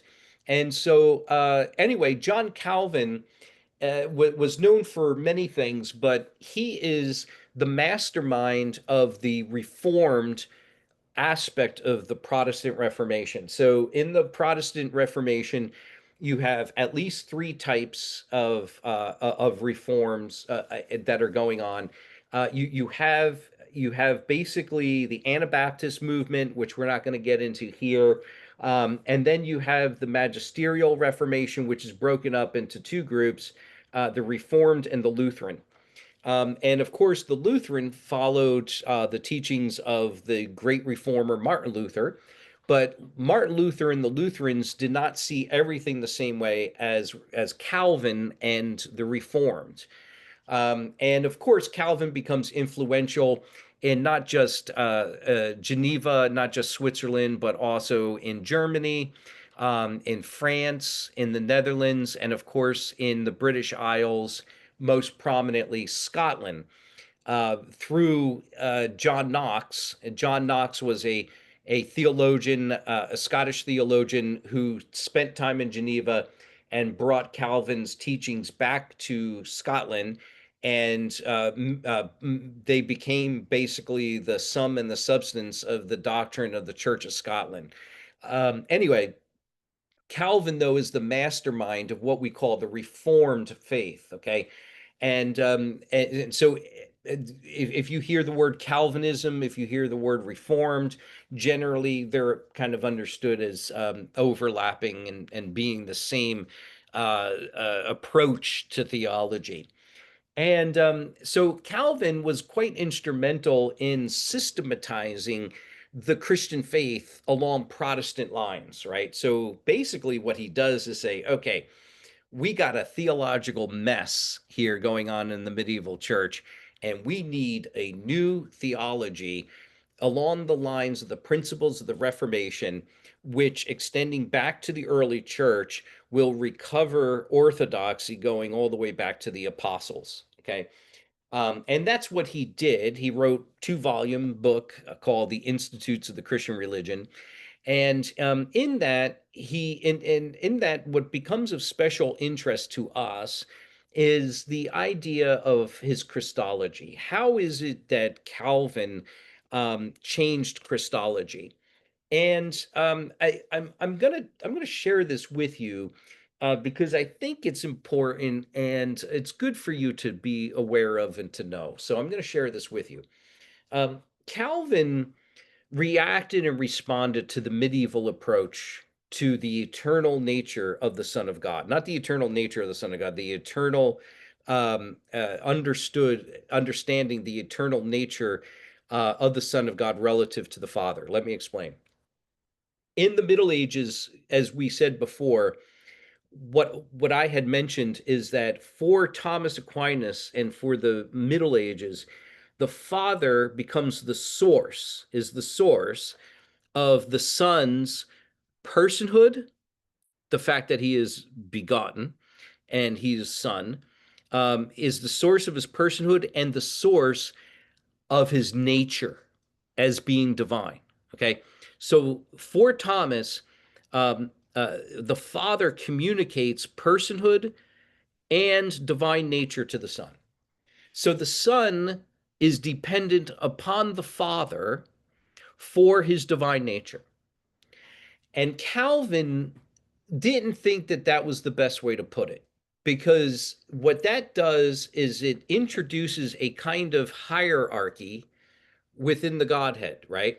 When you make the Son dependent upon the Father for his nature, you make the Son somehow, some way subordinate to the Father. And that's the kind of thing that we don't want to introduce into the Trinity. Let me explain why. Because, there was a heresy, of course, called subordinationism. And subordinationism is a form of Arianism, kind of, depending on what shape it takes. But it's the idea that there is a hierarchy within the Godhead. The Father is greater than the Son is greater than the Spirit, and so forth and so on. Okay. And you don't want to introduce that, because when you introduce subordination, you are de-equalizing. Did you catch that? De-equalizing. That's kind of an awkward expression, but you are de-equalizing the Father and the Son. Okay. And part of the Nicene defense of the divine nature of Christ has been a struggle to maintain the absolute equality between the Father and the Son with regard to nature, particularly. Okay. The Father is as divine as is the Son. Okay. That is absolutely important to maintain. So Calvin thought that there was a problem within the within the medieval tradition with regard to the relationship of the Father to the Son. And so what Calvin said, he says this, he says the Son is auto theos. I just put that in the notes there, auto theos, which is a way of saying that the Son is in himself God, is God in and of himself, so that the Son is not dependent upon the Father in order to receive and to have his divine nature. Okay? The Father is as equal to the Son, and the Son is as equal to the Father with regard to their nature. The Son is not dependent upon the Father for his nature as divine, according to Calvin. Okay? That's important for us to grasp, because the temptation everywhere is going to be to try to find a way, because our nature is fallen still, right? We still have a sinful nature within us, which messes up our way of thinking and therefore messes up our way of ministry. The temptation is always going to be there for you and for me to somehow exalt the Father above the Son, okay, and de-equalize the Father and the Son. You got that? And so it's important for us to maintain that equality of divine nature between the Father and the Son, to keep them absolutely equal. If we don't, we're going to introduce some form of subordinationism, which inevitably results in some form of Arianism. Okay, so if you want to get the person of Jesus right, one of the best ways you could do that is to read Calvin, because Calvin's fantastic on this. But also, beyond reading Calvin, maintaining in your ministry that the Son and the Father are absolutely equal in divine nature. Okay, they share equally 100% within that divine nature. Okay, if you fail that, the Jesus that your people will be getting won't be the Jesus of the Bible. Okay, so that's why all of these things become very, very important to understand and to maintain. Okay. All right. Very good. We have about, I'm going to take Rocky, I'm going to take about 10, 15 more minutes and then turn it over to you to give the summary and then lunch break. Does that sound right? Okay, cool. All right. So about, just hang in there with me for about 10 more minutes, and then Rocky will make it clear for you. And then we'll eat. Yay. Well, you guys will eat. I won't eat because it's almost 11 o'clock p.m. here. So I already had my dinner. All right. I want to talk a little bit about, again, sort of in that history mode. And I promised you guys I would give you a justification for this, okay? Why I'm spending so much time on history, okay? Part of the reason why is because there's wisdom in the past, right? Um, there are churches and there are theologians and there are pastors who have gone before us who are much smarter and wiser than we are, right? And then there are some that committed really big errors, and we can learn from them too, right? Because you can learn not only from the positive things that people have done, but you could also learn from their mistakes. Okay. It, when they do good things, you learn how to imitate them. When they do bad things, you learn how to avoid the same, right? So that's part of the reason why I think there's wisdom in the past for us to garner. Secondly, there are statements that have been written that are so clear about biblical truth that it is very difficult for us to improve upon them. And it seems to me that before we would ever dare to say anything original, anything new, and try to improve upon what's been said before, we need to first master what has been said before, right? We absolutely need to master what has been said before. And what has been said before is so very helpful that I would want you to be aware of those things. And let me just say as an aside, let me encourage you to take some of these resources that I'm mentioning the Athanasian Creed, the Nicene Creed. I'm going to be talking about, I've talked about Calvin. I talked about Aquinas. I'm going to talk about the Westminster Confession of Faith here in a minute. I would encourage you to take those resources and to take them serious and study them, because I think that if you're persuaded, as I am, and as Rocky is, and others as well, and Floor and the other brothers there, if you're convinced that this is a biblically accurate summary of God's truth, then you can take these things that you're studying and learning, and you can share them with others in your congregation. You could use them in your evangelism. You could use them in your teaching and preaching, and it will make you a better preacher, teacher, and pastor. Okay, so trust me on that. I will encourage you to grab hold of these resources, pick them up, and read them. Okay, the first thing I want to do then is make reference to um, the Westminster Confession of Faith, particularly chapter 8, paragraph 2. Now, if you guys were in my class beforehand, and I don't remember if we got as far as Christology, but anyway, we're going to just touch on it here real quick. But you guys already have a copy of the Westminster Confession. I'm sure Rocky can furnish you copies if you need them. But if not, let us know. We can work on getting you copies.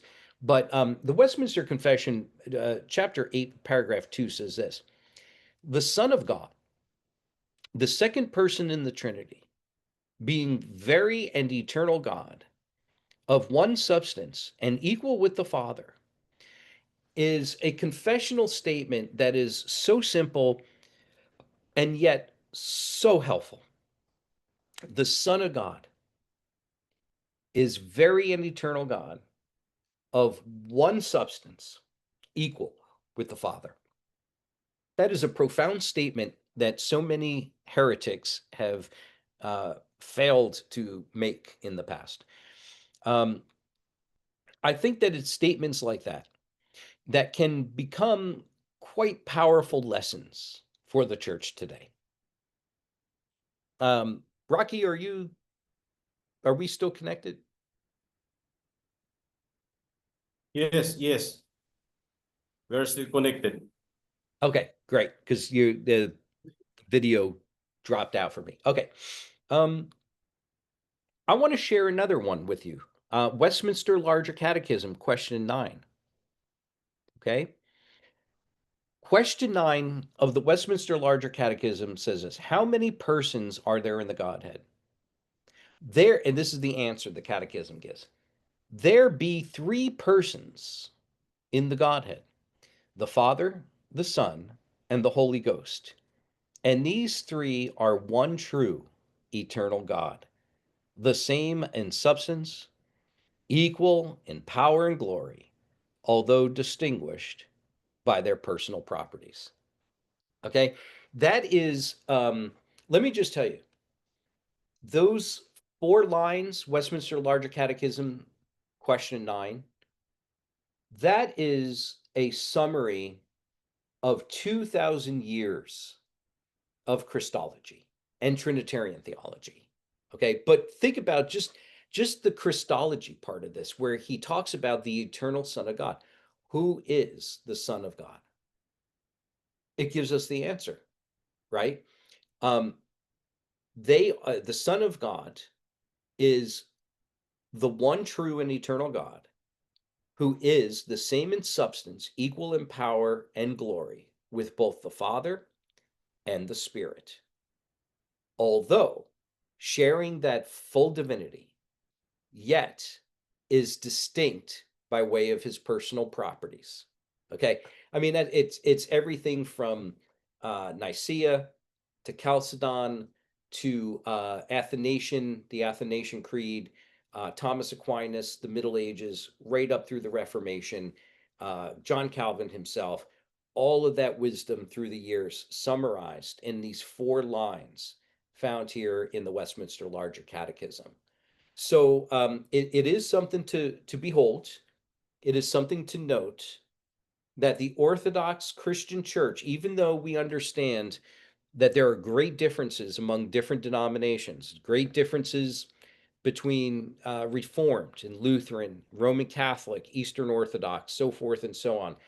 This is one of those things, however, that whatever differences there may be in some of the nuances in the way in which particular theologians may have articulated Christology in the past, this is a summary of what the church has held and affirmed for 2,000 years. Well, when this was written, it would have been 1,600 years, but because the Westminster Confession was written in the 17th century. But that is, if you hold to that today, and that's still in existence today as the church's confession, it's the confession of my church. I don't know about yours. It is of Rocky's church as well. But, you know, I mean, that is just a beautiful statement summarizing 2,000 years of Christology. So I would commend that to you. It is profound. It is profound. Okay, so we've already talked about subordinationism. I'm not going to repeat that here. Let me just read a couple of other quotes, and then I'll turn it over to Rocky. This is Westminster Larger Catechism, question 10. What are the personal properties of the three persons in the Godhead? It is proper to the Father to beget the Son, and to the Son to be begotten of the Father, and to the Holy Spirit to proceed from the Father and the Son from all eternity. I shared that with you already. Personal properties are what distinguish the persons, okay? The divine nature, the one divine nature, is what holds them together, okay? So that we have neither three gods, nor do we have simply one person, but we have one God who is at the same time three persons, okay? Distinguished and yet never separated, okay? Question 11, how does it appear that the Son and the Holy Spirit are God equal with the Father? The scriptures manifest that the Son and the Holy Spirit are God equal with the Father, ascribing unto them such names, attributes, worship, and works as are proper to God only. Let me explain that real quick. This is profound. How do we, I mean, they say the Son and the Holy Spirit, but let me just focus on the Son. How do we know from the Bible that Jesus is God? It is because the Bible ascribes to the Son such names like Lord, like God, right? Attributes like eternal, okay? Works like salvation, worship like people worship Jesus, right? As only proper to God. Those things get attributed to the Son in the Bible. That's your evidence. And if you look at the larger catechism within its printed form, it gives you all the proof texts for that underneath. So it's a little cheat sheet, right? So if you're meeting with Jehovah's Witness or with the Iglesia and Cristo, you can look up those proof texts and say, look at the way in which the Bible talks about Jesus. It talks about him like he's God, because they attribute to Jesus the worship of God, the works of God, the names of God, the attributes of God. Okay. And you can show them all those proof texts. Okay. So I think it's important to let the larger catechism sort of guide and lead us in the way in which we can defend the Christology of the Bible. Okay. So I'm going to leave it there, turn it over to Rocky, and then we'll pick up with the incarnation. So we've already moved from talking about the eternal Son of God, Christology, eternally conceived, to now moving to history, to time in the incarnation. And we'll pick up with that, Lord willing, on the other side of lunch. Okay, Rocky, I'll turn it over to you. Rocky, what time should I be back at to start the second half of our day?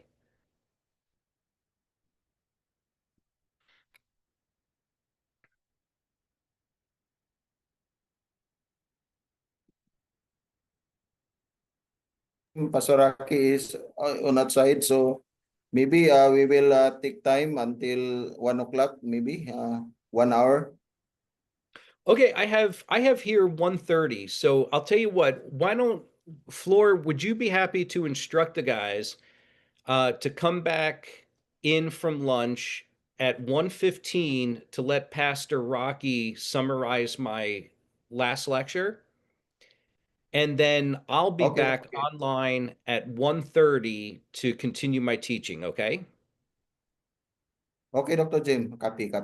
Okay, sounds good. Thank you. Thank you. Bye for now.